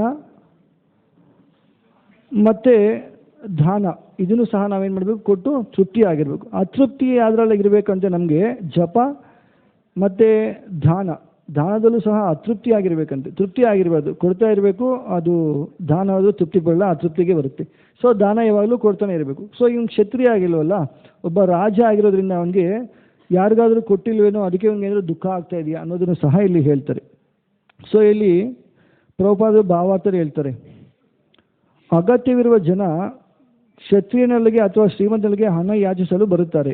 ಬಂದಿರುವ ವ್ಯಕ್ತಿಯು ಸ್ಥಳ ಕಾಲಗಳನ್ನು ಗಮನಿಸಿ ದಾನವನ್ನು ಮಾಡುವುದು ಧನಿಕನ ಕರ್ತವ್ಯ. ಯಾರಾದರೂ ಕ್ಷತ್ರಿಯ ಹತ್ರ ಅಥವಾ ಧನಿಕರ ಹತ್ರ ಯಾರಾದರೂ ಹೋದಾಗ, ಅವರೇನಾದರೂ ಹಣ ಯಾಚನೆ ಮಾಡಿದಾಗ ಧನಿಕರಾದ್ರೂ ಏನು ಮಾಡಬೇಕಂತೆ, ಅಟ್ಲೀಸ್ಟ್ ಅವ್ರಿಗೆ ಡೊನೇಷನ್ ಕೊಡಬೇಕು, ಅಟ್ಲೀಸ್ಟ್ ಏನು ಮಾಡಬೇಕು, ಅವ್ರಿಗೆ ಹೆಲ್ಪ್ ಮಾಡಬೇಕು. ಆದರೆ ಏನು ಯೋಚನೆ ಮಾಡಿ ಹೆಲ್ಪ್ ಮಾಡಬೇಕು, ಅದನ್ನು ಒಂದು ಎಲ್ಲ ವಿಚಾರಣೆ ಮಾಡಿ ಅವನು ಹಿನ್ನೆ ಎಲ್ಲ ಆಮೇಲೆ ದಾನ ಕೊಡಬೇಕು. ಫಾರ್ ಎಕ್ಸಾಂಪಲ್, ಯಾವುದೋ ಒಂದು ಇಸ್ಕಾನ್ ಸ್ಟೋರಿ ಕೇಳ್ತದೆ, ಯಾರೋ ಒಬ್ಬರು ಟೆಂಪಲ್ ಪ್ರೆಸಿಡೆಂಟ್ ಫೋನ್ ಮಾಡಿ ಒಂದು 10,000 ರೂಪೀಸ್ ಇದ್ದರೆ ಕಳಿಸಿ ಪ್ರಭು ಅಂತ. ಯಾಕೆಂದರೆ ಒಬ್ಬ ಹುಡುಗ ಎಮರ್ಜೆನ್ಸಿಲಿದ್ದಾನೆ, ಸರಿ ಡಿವೋಟಿ 10,000 ಕಳಿಸಿದ್ದಾರೆ ಎಮರ್ಜೆನ್ಸಿ ಅಂತ. ಆಮೇಲೆ ಒಂದು ತಿಂಗಳಾದ್ಮೇಲೆ ಗೊತ್ತು ಏನು ಎಮರ್ಜೆನ್ಸಿ ಅಂದರೆ ಅವನು IPL ಬೆಟ್ಟಿಂಗ್ ಆಡಿದ್ದಾನೆ, ಅದಕ್ಕೆ ಸೂಸೈಡ್ ಮಾಡ್ಕೊತಾನಂತೆ, ಹಾಗಾಗಿ ಅವನಿಗೆ ಹಣ ಕಳಿಸಿದ್ದೀನಿ ಪ್ರಭು. ತಕ್ಷಣ ಈ ಡಿವೋಟಿ ಮತ್ತೆ ಅವ್ರು ಯಾವಾಗ ಫೋನ್ ಮಾಡಿದ್ರೆ ದುಡ್ಡೇ ಹಾಕಿಲ್ಲಂತೆ, ಯಾಕಂದರೆ ಅವ್ನು ಮಾಡಿರೋ ಕೆಟ್ಟ ಕರ್ಮಕ್ಕೆ ನಂದು 10,000 ಬೇರೆ ಜಾಯ್ನ್ ಆಯ್ತಲ್ಲ ಅಂತ. ಸೊ ಆ ಥರ ನಾವು ಹಣ ಕೊಡಬೇಕು, ಆದರೆ ಎಂಥ ಒಳ್ಳೆ ಕಾರ್ಯಕ್ಕೆ ಕೊಡಬೇಕು ಅನ್ನೋದನ್ನು ಸಹ ಇಲ್ಲಿ ಹೇಳ್ತಾರೆ. ಮತ್ತು 41ನೇ ಶ್ಲೋಕದಲ್ಲಿ ಏನು ಹೇಳ್ತಾರೆ ಅಂದರೆ, ನೀನು ಯಾವಾಗಲೂ ಯೋಗ್ಯರನ್ನು ಎಂದರೆ ಬ್ರಾಹ್ಮಣರು, ಮಕ್ಕಳು, ಗೋವುಗಳು, ಸ್ತ್ರೀಯರು ಮತ್ತು ರೋಗಿಗಳನ್ನು ರಕ್ಷಿಸುವವನು. ಅವರು ನಿನ್ನ ಆಶ್ರಯ ಬಯಸಿ ಬಂದಾಗ ಅವರಿಗೆ ರಕ್ಷಣೆ ಕೊಡುವುದು ನಿನಗೆ ಸಾಧ್ಯವಾಗದೇ ಹೋಯಿತೆ. ನಾರ್ಮಲ್ ಆಗಿ ಕ್ಷತ್ರಿಯರು 5 ಜನಕ್ಕೆ ರಕ್ಷಣೆ ಕೊಡಲೇಬೇಕು ಅಂತ ಹೇಳ್ತಾರೆ. ಎಷ್ಟು ಜನಕ್ಕೆ? 5 ಜನಕ್ಕೆ. ಒಂದು ಬ್ರಾಹ್ಮಣರು, ಮಕ್ಕಳು, ಗೋವು, ಸ್ತ್ರೀಯರು ಮತ್ತು ರೋಗಿಗಳು. ಈ 5 ಜನಕ್ಕೆ ರಕ್ಷಣೆ ಕೊಡಲೇಬೇಕು.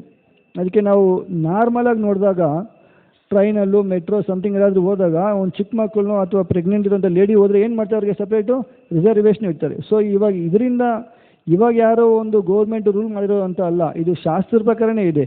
ಯಾರಾದರೂ ರೋಗಿಗಳು ಬಂದಾಗ ಅಥವಾ ಬ್ರಾಹ್ಮಣರು, ಮಕ್ಕಳು, ಗೋವುಗಳು, ಸ್ತ್ರೀಯರು ಬಂದಾಗ ಅವ್ರಿಗೆ ಏನು ಮಾಡಬೇಕು, ರೆಸ್ಪೆಕ್ಟ್ ಕೊಡಬೇಕು ಅಂತ ಹೇಳ್ತಾರೆ. ಶ್ರೀಮದ್ ಭಾಗವತಮ ಹೇಳ್ತಾರೆ, ಎಲ್ಲಿ ಹಸು ಅಥವಾ ಸ್ತ್ರೀ ಇವರಿಬ್ಬರಿಗೂ ಎಲ್ಲಿ ರೆಸ್ಪೆಕ್ಟ್ ಚೆನ್ನಾಗಿರುತ್ತಲ್ವ, ಅಲ್ಲಿ ಆ ದೇಶ ಚೆನ್ನಾಗಿ ವೃದ್ಧಿ ಆಗುತ್ತಂತೆ. ಅಲ್ಲಿ ಏನಾದರೂ ರೆಸ್ಪೆಕ್ಟ್ ಇಲ್ಲ ಅಂತ ಹೇಳಿದ್ರೆ ಅಲ್ಲಿ ಏನಾಗುತ್ತೆ, ವೃದ್ಧಿ ಆಗೋದಿಲ್ಲ ಅಂತ ಹೇಳ್ತಾರೆ. ಸೊ ಅರ್ಜುನಿಗೆ ಇಲ್ಲಿ ಹೇಳ್ತಾರೆ, 5 ಜನ ನೀನು ರಕ್ಷಣೆ ಮಾಡಬೇಕು, ಅದು ನಿನ್ನ ಕ್ಷತ್ರಿಯ ಲಕ್ಷಣ. ಆದರೆ ನೀನು ಅದನ್ನು ಕಾಪಾಡದೇ ಇದೆಯೇನೋ, ಅದಕ್ಕೆ ನಿನಗೆ ದುಃಖ ಆಗ್ತಾ ಇದೆ ಅನ್ನೋದನ್ನೆಲ್ಲ ಹೇಳ್ತಾರೆ. ಸೊ ಈ 3 ಶ್ಲೋಕದಲ್ಲಿ ಇಷ್ಟೇ ಹೇಳ್ತಾರೆ. ಯುಧಿಷ್ಠಿರ ಎಂಕ್ವೈರಿ ಮಾಡ್ತಾರೆ ಅವನ ವಿಚಾರದ ಬಗ್ಗೆ, ಏನಾಗಿದೆ, ನಿಂದು ಆರೋಗ್ಯ ಚೆನ್ನಾಗಿದೆಯಾ ಅಥವಾ ನೀನು ದಾನ ಕೊಟ್ಟಿಲ್ಲ, ನಿನಗೆ ಬೆದರಿಕೆ ಹಾಕಿದ್ರೆ ಅನ್ನೋದನ್ನು ಈ 3 ಶ್ಲೋಕದಲ್ಲಿ ಹೇಳ್ತಾರೆ. ಸೊ ಇದಾದಮೇಲೆ ಇವತ್ತು ಇನ್ನೊಂದು 20 ನಿಮಿಷ ನಾಳೆ ಅಕ್ಷಯ ತೃತೀಯ ಇದೆ. ಸೊ ಈ ಅಕ್ಷಯ ತೃತೀಯ ಬಗ್ಗೆ ಇನ್ನೊಂದು 30 ನಿಮಿಷ ವಿಚಾರ ಮಾಡೋಣ. ಸೊ ಅಕ್ಷಯ ತೃತೀಯ ಅಂದರೆ ನಮಗೆ ಫಸ್ಟ್ ಏನು ನೆನಪಾಗುತ್ತೆ, ಯಾರಾದರೂ ಹೇಳ್ತೀರಾ? ಹಾಂ, ಚಿನ್ನ ಮತ್ತು ಬೆಳ್ಳಿ ತಗೊಳೋದು. ಇನ್ನೇನು ನೆನಪಾಗುತ್ತೆ ಅಕ್ಷಯ ತೃತೀಯ ಅಂದರೆ?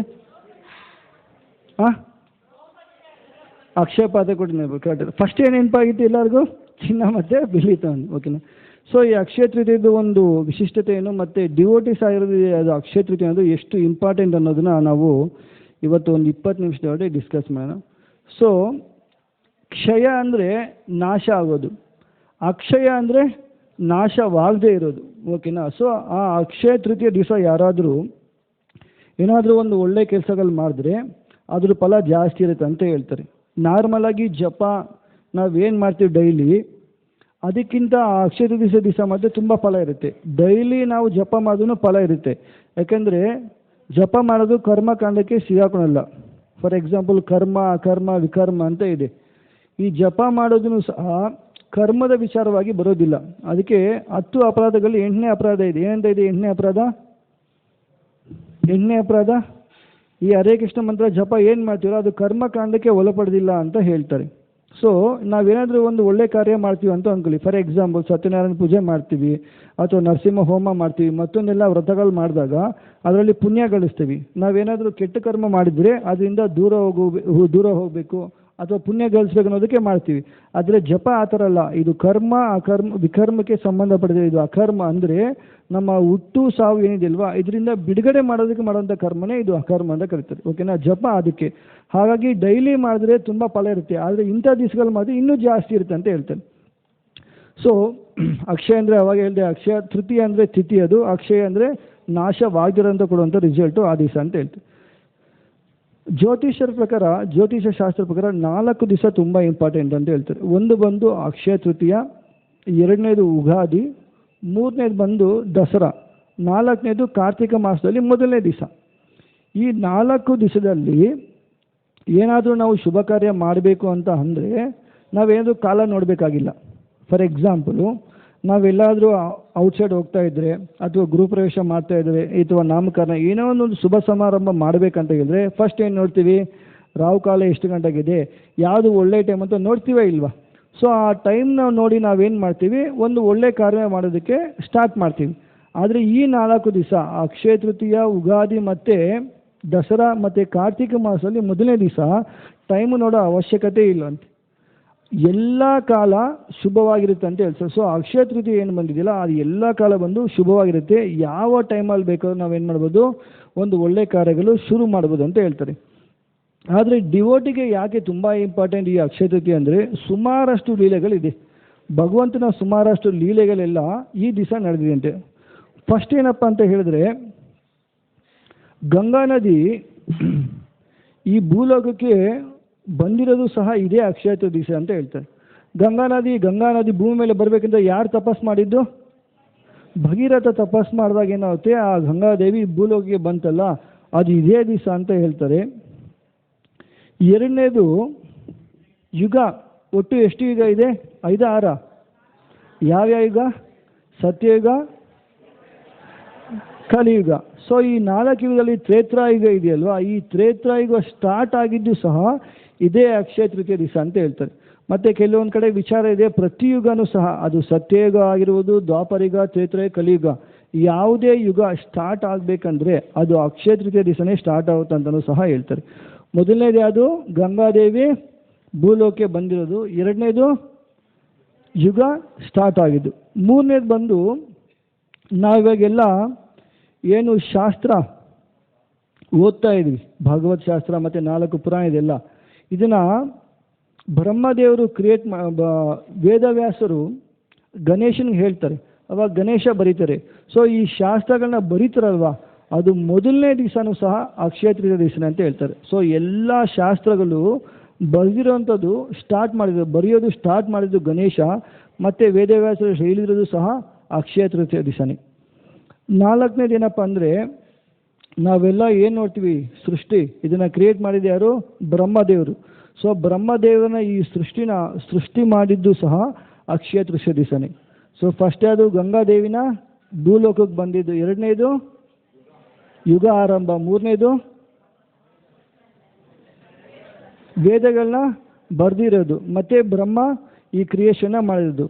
4ನೇದು ಪಾಂಡವರ ಹತ್ರ, ದ್ರೌಪದಿ ಹತ್ರ ಒಂದು ಅಕ್ಷಯ ಪಾತ್ರ ಇತ್ತಲ್ವ, ಅದು ಯಾರು ಕೊಟ್ಟಿದ್ದು? ದ್ರೌಪದಿಗೆ ಸೂರ್ಯದೇವ. ಸೊ ಸೂರ್ಯದೇವ ದ್ರೌಪದಿಗೆ ಈ ಅಕ್ಷಯ ಪಾತ್ರ ಕೊಟ್ಟಿದ್ದು ಸಹ ಇದೇ ಅಕ್ಷಯ ತೃತೀಯ ದಿವಸ. ಎಲ್ಲರಿಗೂ ಸ್ಟೋರಿ ಗೊತ್ತಿದೆಯಲ್ವ, ಅಕ್ಷಯ ಪಾತ್ರದಿಂದ ಪಾಂಡವರು ಏನು ಮಾಡ್ತಾಯಿದ್ರು, ವನವಾಸದಲ್ಲಿದ್ದಾಗ ಆ ಅಕ್ಷಯ ಪಾತ್ರದಿಂದ ಅವ್ರು ಏನು ಮಾಡ್ತಾಯಿದ್ರು, ಆಹಾರ ತೊಗೊತಾ ಇದ್ರು. ಅದಾದಮೇಲೆ ಅದರಿಂದ ಬಂದಿರೋದನ್ನ ಬ್ರಾಹ್ಮಣರಿಗೆ ದಾನ ಕೊಡ್ತಾಯಿದ್ರು. ಮತ್ತು ಆ ಕಾಡಲ್ಲಿ ಎಲ್ಲ ಏನು ಋಷಿಮುನಿಗಳಿದ್ರಲ್ವ, ಅವ್ರಿಗೆಲ್ಲ ಏನು ಮಾಡ್ತಾಯಿದ್ರು, ಪಾಂಡವರು ಕೊಡ್ತಾಯಿದ್ರು. ಸೊ ಈ ಅಕ್ಷಯ ಪಾತ್ರ ದ್ರೌಪದಿಗೆ ಸಿಕ್ಕಿದ್ದು ಸಹ ಇದೇ ಟೈಮಲ್ಲಿ, ಇದೇ ದಿವಸದಲ್ಲಿ ಅಂತ ಹೇಳ್ತಾರೆ. ಅದಾದಮೇಲೆ ವೃಂದಾವನ ಯಾರು ನೋಡಿದ್ದೀರಾ?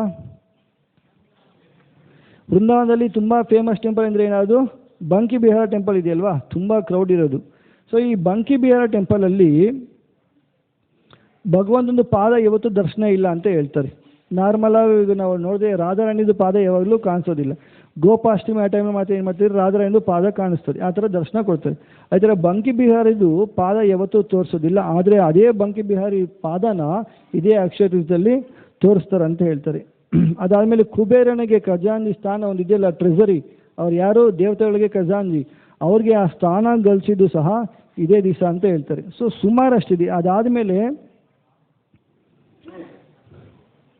ಸುಧಾಮ ಕೃಷ್ಣನಿಗೆ ಹೆಲ್ಪ್ ಕೇಳೋದಕ್ಕಂತ ಹೋಗ್ತಾರಲ್ವ, ಅವ್ರಿಗೆ ಇಷ್ಟ ಇರಲ್ಲ, ಆದರೆ ಅವ್ರ ಹೆಂಡತಿ ಕೇಳಿಸ್ತಾರೆ. ಸೊ ಸುಧಾಮ ಹೋಗ್ತಾರೆ. ಸೊ ಸುಧಾಮ ಕೃಷ್ಣನ ಭೇಟಿ ಆಗಿದ್ದು ಸಹ ಇದೇ ದಿವಸದಲ್ಲಿ ಅಂತ ಹೇಳ್ತಾರೆ. ಸೊ ಆ ಕಥೆಯಲ್ಲಿ ಸುಮಾರಷ್ಟಿದೆ. ಆ ಕಥೆಯಲ್ಲಿ ಒಂದು ಏನು ನೆನ್ಪಿಟ್ಕೋಬೇಕಂದ್ರೆ, ಸುಧಾಮ ಹೋಗಿ ಕೃಷ್ಣನ ಮೀಟ್ ಮಾಡ್ತಾರೆ. ಏನು ತೊಗೊಂಡು ಹೋಗ್ತಾರೆ? ಅವಲಕ್ಕಿ. ಸೊ ಅದರಲ್ಲಿ ಏನು ಹೇಳ್ತಾರೆ ಎಸೆನ್ಸ್ ಅಂದರೆ, ನಮ್ಮ ಹತ್ರ ಏನಿದೆಯಲ್ವಾ ಅದನ್ನು ಭಗವಂತನಿಗೆ ಅರ್ಪಣೆ ಮಾಡ್ಬೋದು. ಆದರೆ ಒಂದೇ ಆ್ಯಡ್ ಮಾಡಬೇಕು. ಏನು ಆ್ಯಡ್ ಮಾಡಬೇಕು? ಪ್ರೀತಿ.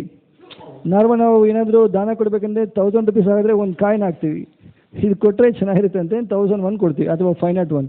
ಆ ಥರ ಸುಧಾಮ ಅವಲಕ್ಕಿ ಕೊಟ್ಟರಲ್ಲ, ಜೊತೆಗೆ ಏನು ಕೊಟ್ಟರು? ಜೊತೆಗೆ ಪ್ರೀತಿ. ಅದಾದಮೇಲೆ ಇನ್ನೊಂದು ಫ್ರೆಂಡ್ಶಿಪ್. ಸುಧಾಮ ಮತ್ತು ಕೃಷ್ಣನಿಗೆ ಯಾವ ಥರ ಫ್ರೆಂಡ್ಶಿಪ್ ಇತ್ತು ಅಂತ ಹೇಳಿದ್ರೆ, ಸುಧಾಮ ಅವನ ದುಃಖ ಏನು ಎಕ್ಸ್ಪ್ಲೈನ್ ಮಾಡಿಲ್ಲ, ಆದರೆ ಅವ್ನಿಗೆ ಏನು ದುಃಖ ಇದೆ ಕೃಷ್ಣ ಅದನ್ನು ನೆರವೇರಿಸಿದ್ರು. ಓಕೆನಾ? ಆ ಥರ ಒಂದು ಫ್ರೆಂಡ್ಶಿಪ್ಪು ರಿಲೇಷನ್ ಹೇಗಿರುತ್ತೆ ಅನ್ನೋದನ್ನು ಸುಧಾಮ ಮತ್ತು ಕೃಷ್ಣ ನೋಡ್ಬೋದು. ಸೊ ಅದು ಸುಧಾಮ ಅವಲಕ್ಕಿ ತೊಗೊಂಡೋಗಿದ್ದು ಸಹ ಅಕ್ಷಯ ತೃತೀಯ ದಿವಸನೇ. ಅದಾದಮೇಲೆ ಜಗನ್ನಾಥ್ ಪುರಿ. ಜಗನ್ನಾಥ್ ಪುರಿ ಅಂದರೆ ಏನು ನೆನಪಾಗುತ್ತೆ? ಫಸ್ಟು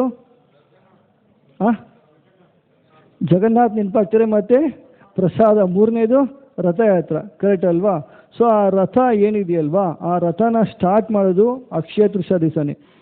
ರಥನ ಸ್ಟಾರ್ಟ್ ಮಾಡೋದು ಅಕ್ಷಯ ತೃತೀಯ ದಿವಸನೇ ಅವ್ರು ಏನು ಮಾಡ್ತಾರೆ? ಸ್ಟಾರ್ಟ್ ಮಾಡ್ತಾರೆ. ಮತ್ತು ಇನ್ನೊಂದು ಜಗನ್ನಾಥ್ ಟೆಂಪಲಲ್ಲಿ ಉತ್ಸವ ಮೂರ್ತಿಗಳಿದೆ, ರಾಧಾ ಮದನ್ ಮೋಹನ್ ಅಂತ. ಆ ರಾಧಾ ಮದನ್ ಮೋಹನ್ ಡಿಟೀಸ್ನ ಏನು ಮಾಡ್ತಾರೆ ಅಂದರೆ, ಅಕ್ಷಯ ತೃತೀಯ ದಿವಸದಿಂದ ಟೆಂಪಲಿಂದ ಕರ್ಕೊಂಡೋಗಿ ನರೇಂದ್ರ ಸರೋವರ ಅಂತ ಇದೆ, ಅದು ಜಲವಿಹಾರ ಮಾಡ್ತಾರೆ. ಸೊ ಇದು ಯಾಕೆ ತುಂಬ ಇಂಪಾರ್ಟೆಂಟ್ ಡಿವೋಟೀಸ್ಗೆ ಅಂತ ಹೇಳಿದ್ರೆ, ಚೈತನ್ಯ ಮಹಾಪ್ರಭು ಯಾವಾಗ ಮಾಯಾಪುರಿಂದ ಪುರಿ ಜಗನ್ನಾಥಕ್ಕೆ ಬರ್ತಾರೆ, ಅವಾಗ ಈ ಟೆಂಪಲ್ ಒಂದು ರಿಚುವಲ್ ಇರುತ್ತೆ. ಅಕ್ಷಯ ತೃತೀಯ ದಿವಸದಿಂದ 21 ದಿವಸ ತುಂಬ ಹೀಟ್ ಇರುತ್ತೆ ಅಲ್ವಾ ಇವಾಗ, ಅವಾಗ ರಾಧಾ ಮದನ್ ಮೋಹನ ಕರ್ಕೊಂಡೋಗಿ ಅಲ್ಲಿ ನರೇಂದ್ರ ಸರೋವರಲ್ಲಿ ಜಲವಿಹಾರ ಮಾಡ್ತಾರೆ. ಈ ಕರ್ಕೊಂಡೋಗೋ ಟೈಮಲ್ಲಿ ಚೈತನ್ಯ ಮಹಾಪ್ರಭು ಖುದ್ದಾಗಿ ಬಂದು ಜೋರಾಗಿ ಕೀರ್ತನೆ ಮಾಡಿ ಎಲ್ಲದರಲ್ಲಿ ಪಾರ್ಟಿಸಿಪೇಟ್ ಮಾಡ್ತಾರಂತೆ. ಸೊ ಇದು ಅಲ್ಲಿ ನಡೀತದೆ. ಅದಾದಮೇಲೆ ಜಗನ್ನಾಥನಿಗೆ 41 ದಿವಸ ಏನು ಮಾಡ್ತಾರೆ? ಚಂದನ ಯಾತ್ರೆ ಮಾಡ್ತಾರೆ. 21 ದಿವಸ, ಅದರಲ್ಲಿ 42 ದಿವಸ ಮಾಡ್ತಾರೆ. ಚಂದನ ಎಲ್ಲ ಹಚ್ತಾರೆ. ಅದಾದಮೇಲೆ ಸ್ನಾನ ಯಾತ್ರೆ ಮಾಡ್ತಾರೆ. ಅದಾದಮೇಲೆ ಜಗನ್ನಾಥ್ಗೆ ಏನು ಬರುತ್ತೆ? ಫೀವರ್ ಬರುತ್ತೆ. ಅದಾದಮೇಲೆ ಮತ್ತೇನು ಮಾಡ್ತಾರೆ? ರಥಯಾತ್ರೆ ಮಾಡ್ತಾರೆ. ಸೊ ಇಷ್ಟು ರಥನ ಸ್ಟಾರ್ಟ್ ಮಾಡೋದು ಬಂದು ಅಕ್ಷಯ ತೃತೀಯ ದಿವಸ ಅಂತ ಹೇಳ್ತಾರೆ. ಇನ್ನೊಂದು ತುಂಬ ಫೇಮಸ್ ಆಗಿರೋ ಟೆಂಪಲ್, ಲಾಸ್ಟ್ ಟೈಮ್ ನಾವು ಆಂಧ್ರ ಯಾತ್ರೆ ಹೋದಾಗ ಒಂದು ಟೆಂಪಲ್ ನೋಡಿದ್ವಿ, ಸಿಂಹಾಚಲಂ. ಯಾರು ನೋಡಿದರೆ ಸಿಂಹಾಚಲಂ? ಓಕೆನಾ? ಸೊ ಸಿಂಹಾಚಲಮಲ್ಲಿ ಇರೋಂಥ ಸಿಂಹಾಚಲಂ ಅಪ್ಪನ ಅಂತ ಕರೀತಾರೆ. ಅವ್ರದ್ದು ದರ್ಶನ ಬಂದು ನಾಳೆನೇ ಓಪನ್ ಆಗುತ್ತೆ. ಅಕ್ಷಯ ತೃತೀಯ ದಿವಸ ಒಂದು ದಿವಸ ಮಾತ್ರ ನಿಜ ರೂಪ ದರ್ಶನ ಸಿಗುತ್ತೆ. ಸೊ ಆ ಟೆಂಪಲ್ ಬಗ್ಗೆ ಸ್ವಲ್ಪ ವಿಚಾರ ಪಡಿಬೇಕಂದ್ರೆ, ಪ್ರಹ್ಲಾದ್ ಮಹಾರಾಜ ಹಿರಣ್ಯಕಶಿಪು ಸಂಹಾರ ಎಲ್ಲ ಆದಮೇಲೆ ಅವರು ರಾಜ್ಯ ನೋಡ್ತಾರೆ. ಅದಾದಮೇಲೆ ಪ್ರಹ್ಲಾದ್ ಏನು ಮಾಡ್ತಾರೆ? ಅವರ ಮಗನ ಅಂತ ವಿರೋಚನಿಗೆ ರಾಜ್ಯ ಕೊಡ್ತಾರೆ. ಕೊಟ್ಬಿಟ್ಟು ಅವರು ಭಗವಂತನ ಸ್ಮರಣೆ ಮಾಡಬೇಕಂತ ಇಲ್ಲಿ ಸಿಂಹಾಚಲಂ ಬರ್ತಾರೆ. ಸೊ ಸಿಂಹಾಚಲ ಅಂದರೆ, ಸಿಂಹ ಅಂದರೆ ನರಸಿಂಹ, ಛಲ ಅಂದರೆ ಬೆಟ್ಟ. ಸೊ ಆ ಸಿಂಹಾಚಲದಲ್ಲಿ ಬಂದು ನರಸಿಂಹ ದೇವ್ರಿಗೆ ಏನು ಮಾಡ್ತಾರೆ? ಅವರು ಪೂಜೆ ಮತ್ತೊಂದೆಲ್ಲ ಮಾಡ್ತಾರೆ. ಸೊ ಪೂಜೆ ಮಾಡಿದಾಗ ಪ್ರಹ್ಲಾದ್ ಮಹಾರಾಜನಿಗೆ ಒಂದು ಇಚ್ಛೆ ಇರುತ್ತೆ, ಡಿಸೈರ್. ಏನಿರುತ್ತಪ್ಪ ಅಂದರೆ, ನಾನು ನರಸಿಂಹ ದೇವ್ರನ್ನ ನೋಡಿದ್ದೀನಿ, ಆದರೆ ನಮ್ಮ ದೊಡ್ಡಣ್ಣಪ್ಪನ ಸಾಯಿಸಿದ್ರಲ್ವ ಯಾರು? ಹಿರಣ್ಯಾಕ್ಷನ ಯಾರು ಸಾಯಿಸಿದ್ದು? ವರಾಹ ದೇವರು. ಆ ರೂಪ ನಾನು ನೋಡಿಲ್ಲ, ಹಾಗಾಗಿ ಆ ರೂಪನೂ ಸಹ ತೋರಿಸು ಅಂತ ಹೇಳ್ಬಿಟ್ಟು ಭಗವಂತನ ಬೇಡ್ತಾರೆ. ಸೊ ಅವಾಗ ನರಸಿಂಹದೇವರು ಏನು ಮಾಡ್ತಾರೆ? ಈ ಕತ್ತಿಂದ ಕೆಳಗಡೆ ನರಸಿಂಹದೇವರು, ಇಲ್ಲಿಂದ ಮೇಲೆ ವರಾಹ ರೂಪ. ಸೊ ವರಾಹ ನರಸಿಂಹನಾಗಿ ಅವತಾರ ಕೊಡ್ತಾರೆ. ಅವತಾರ ಮಾಡಿ ಪ್ರಹ್ಲಾದಿಗೆ ದರ್ಶನ ಮಾಡ್ತಾರೆ. ಸೊ ಇಲ್ಲಿಂದ ಮೇಲೆ ವರಾಹ ಸ್ವಾಮಿ, ಇಲ್ಲಿಂದ ಕಡೆ ನರಸಿಂಹ ಸ್ವಾಮಿ, ಆ ಥರ ದರ್ಶನ ಅವರು ಕೊಡ್ತಾರೆ. ದರ್ಶನ ಕೊಟ್ಟಾಗ ಪ್ರಹ್ಲಾದ್ ಮಹಾರಾಜು ಸುಮಾರು ವರ್ಷ ಅಲ್ಲೇನು ಮಾಡ್ತಾರೆ? ಪೂಜೆ ಮತ್ತೊಂದೆಲ್ಲ ಮಾಡ್ತಾರೆ. ಅದಾದಮೇಲೆ ಪ್ರಹ್ಲಾದಂದು ಲೀಲೆ ಎಲ್ಲ ಮುಗಿತದೆ. ಪ್ರಹ್ಲಾದ್ ಮಹಾರಾಜು ಎಲ್ಲರೂ ನೋಡ್ತಾ ಇದ್ದಂಗೆ ಪುಷ್ಪಕ ವಿಮಾನದಲ್ಲಿ ಈ ಭೂಲೋಕದಿಂದ ಭಗವಂತ ನಾಮಕ್ಕೆ ಹೋಗ್ತಾರೆ. ಭಗವಂತ ನಾಮಕ್ಕೆ ಹೋದಾದ್ಮೇಲೆ ಏನಾಗುತ್ತೆ? ಆ ಡಿ ಟಿ ತುಂಬ ಚಿಕ್ಕದಾಗಿರುತ್ತೆ. ಆ ಡಿ ಟಿಗೆ ಯಾರು ವರ್ಷಿಪ್ ಸರಿಯಾಗಿ ಮಾಡ್ತಾ ಇರಲ್ಲ. ಆ ಡಿ ಟಿ ಹಾಗೇನಾಯಿತು, ಒಂದು ಮರದ ಕೆಳಗಡೆ ಬಿದ್ದೋಗಿರುತ್ತೆ, ಅಲ್ಲಿ ಫುಲ್ ಮುಳುಗೋಗಿರುತ್ತೆ, ಯಾರೂ ಪೂಜೆ ಮಾಡ್ತಿರಲ್ಲ. ಒಂದ್ಸಲ ಏನಾಗುತ್ತೆ? ಅದೇ ಸಿಂಹಾಚಲ ಕಾಡು ಮೇಲೆ ಏನಾಗ್ತದೆ? ಊರ್ವಶಿ ಮತ್ತು ಪುರ್ವರ ರಾಜ ಅಂತ ಪ್ರಯಾಣ ಮಾಡ್ತಾಯಿದೆ ಪುಷ್ಪಕ ವಿಮಾನದಲ್ಲಿ. ಹೋಗ್ತಾ ಇರ್ತಾರೆ. ಊರ್ವಶಿ ಹಿಂಗೆ ಹೋಗ್ತಾ ಇದ್ದಾಗ ಅವ್ರದ್ದು ಪುಷ್ಪಕ ವಿಮಾನ ಮುಂದೆ ಹೋಗೋದಿಲ್ಲ, ಹಿಂದೆ ಬರೋದಿಲ್ಲ, ಸ್ಟಾಪ್ ಆಗುತ್ತೆ. ಸಿಂಹಾಚಲ ಬೆಟ್ಟದಲ್ಲಿ ಸ್ಟಾಪ್ ಆಗುತ್ತೆ. ಸ್ಟಾಪ್ ಆಗಿ ಅವರು ಮುಂದೆ ಹೋಗ್ಬೇಕಂತ ಎಷ್ಟೇ ಪ್ರಯತ್ನ ಪಟ್ಟರೂ ಹೋಗಲ್ಲ, ಹಿಂದೆ ಬರೋಕ್ಕೂ ಆಗ್ತಿಲ್ಲ, ಅಲ್ಲೇ ಸ್ಟಕ್ ಆಗಿದೆ. ಸೊ ಏನು ಮಾಡ್ತಾರೆ? ಅವರು ಅಲ್ಲೇ ಕೆಳಗೆ ಇಳಿದು ಅದೇ ಬೆಟ್ಟದಲ್ಲಿ ಆವತ್ತು ನೈಟು ನಿದ್ದೆ ಮಾಡ್ತಾರೆ. ನಿದ್ದೆ ಮಾಡಿದಾಗ ನೈಟು ಕನಸಲ್ಲಿ ಊರ್ವಶಿಗೆ ಭಗವಂತ ಬರ್ತಾರೆ, ನಾನು ಇಲ್ಲಿದ್ದೀನಿ, ನಾನು ಯಾರು ಕೇರ್ ಮಾಡ್ತಾರೆ, ದಯವಿಟ್ಟು ನೀನು ಏನು ಮಾಡೋದು, ನೀನು ಆಚೆಗೆ ತೆಗಿ ಅಂತ ಹೇಳ್ತಾರೆ. ತಕ್ಷಣ ಊರ್ವಶಿ ಬೆಳಗ್ಗೆ ಎದ್ದು ಆ ಮರದ ಕೆಳಗಡೆ ಎಲ್ಲ ತುಂಬ ಕ್ಲೀನ್ ಮಾಡಿದಾಗ ಈ ಡಿ ಟಿ ಸಿಗುತ್ತೆ, ವರಾಹ ನರಸಿಂಹ ಡಿ ಟಿ ಸಿಕ್ಕಿದಾಗ ಅದನ್ನು ತೆಗಿತಾರೆ. ತುಂಬ ಚಿಕ್ಕ ಡಿ ಟಿ ತೆಗೆದು ಮತ್ತೆ ಆ ದೇವಸ್ಥಾನದಲ್ಲಿ ಪ್ರತಿಷ್ಠಾಪನೆ ಎಲ್ಲ ಮಾಡ್ತಾರೆ. ಮಾಡಿ ಸುಮಾರಷ್ಟು ಸಾವಿರಾರು ಕಳಸಗಳಿಂದ ನೀರಿಂದ ಅವರಿಗೆಲ್ಲ ಅಭಿಷೇಕ ಮಾಡ್ತಾರೆ. ಅಭಿಷೇಕ ಮಾಡ್ತಾ ಇರೋ ಟೈಮಲ್ಲಿ ಏನಂತೆ? ಒಂದು ಆಕಾಶವಾಣಿ ಬರುತ್ತೆ, ನನಗೆ ತುಂಬ ಹೀಟ್ ಇದೆ, ದಯವಿಟ್ಟು ನನ್ನನ್ನು ಮುಚ್ಚಿ ಅಂತ ಗಂಧ ಲೇಪ ಮಾಡಿ ಅಂತ ಹೇಳ್ತಾರೆ. ಸೊ ಗಂಧ ತೊಗೊಂಡು ಅವನ್ನ ಮುಚ್ತಾರೆ. ಸೊ ನೀವು ಇವಾಗಲೂ ಹೋಗಿ ಸಿಂಹಾಚಲ ದರ್ಶನ ಮಾಡಿದಾಗ ಶಿವಲಿಂಗ ಥರ ದರ್ಶನ ಕಾಣಿಸುತ್ತೆ. ಅಂದರೆ ಒಂದಿಷ್ಟು ಎತ್ತರ ಶಿವಲಿಂಗ, ಒಳಗಡೆ ಚಿಕ್ಕ ಡಿ ಟಿ ಇದೆ, ಅದನ್ನೇನು ಮಾಡಿದರೆ ಗಂಧದಿಂದ ಕವರ್ ಮಾಡಿದ್ದಾರೆ. ಸೊ ಈ ದಿವಸ ಅಕ್ಷಯ ತೃತೀಯ ದಿವಸ ಏನು ಮಾಡ್ತಾರೆ, ಆ ಗಂಧ ಎಲ್ಲ ರಿಮೂವ್ ಮಾಡಿ ವರಾಹ ನರಸಿಂಹನ ದರ್ಶನ ಕೊಡ್ತಾರೆ. ಸೊ ಗಂಧ ತೆಗಿತಾರೆ, ಎಷ್ಟೊಂದು ಕಲಶಗಳಿಂದ ಅಭಿಷೇಕ ಮಾಡ್ತಾರೆ. ಅಭಿಷೇಕ ಸ್ನಾನ ಎಲ್ಲ ಆದಮೇಲೆ ಬೆಳಗ್ಗೆಯಿಂದ ಸಂಜೆ ತನಕ ದರ್ಶನ ಇರುತ್ತೆ. ಲಕ್ಷಾಂತರ ಜನ, ಇವಾಗ ನಾಳೆ ಅಕ್ಷಯ ತೃತೀಯ ಅಂದರೆ ಇವತ್ತು ನೈಟಿಂದ ಎಲ್ಲ ಕ್ಯೂ ಅಲ್ಲಿ ಇರ್ತಾರೆ ವಿಶಾಖಪಟ್ಟಣಮಲ್ಲಿ. ಕ್ಯೂ ಅಲ್ಲಿದ್ದು ಅದನ್ನೆಲ್ಲ ದರ್ಶನ ಮಾಡಾದ್ಮೇಲೆ ಮತ್ತೆ ಸಂಜೆ ಆದಮೇಲೆ ಏನು ಮಾಡ್ತಾರೆ, ಮತ್ತೆ ಗಂಧ ಹಾಕ್ತಾರೆ. ಸೊ ಓನ್ಲಿ ಒಂದೇ ಒಂದು ದಿವಸ ದರ್ಶನ ಇರುತ್ತೆ, ಅದು ಅಕ್ಷಯ ತೃತೀಯ ದಿವಸ ಇರುತ್ತೆ. ಇನ್ನೊಂದು ವೃಂದಾವನದಲ್ಲಿ ಸಹ ಅಕ್ಷಯ ದಿವಸ ಕೆಲವೊಂದು ಲೀಲೆ ನಡೆದಿದೆ. ಒಂದೇ ಒಂದು ಲೀಲೆ ನಾವು ಇವತ್ತು ಅರ್ಥ ಮಾಡೋಣ.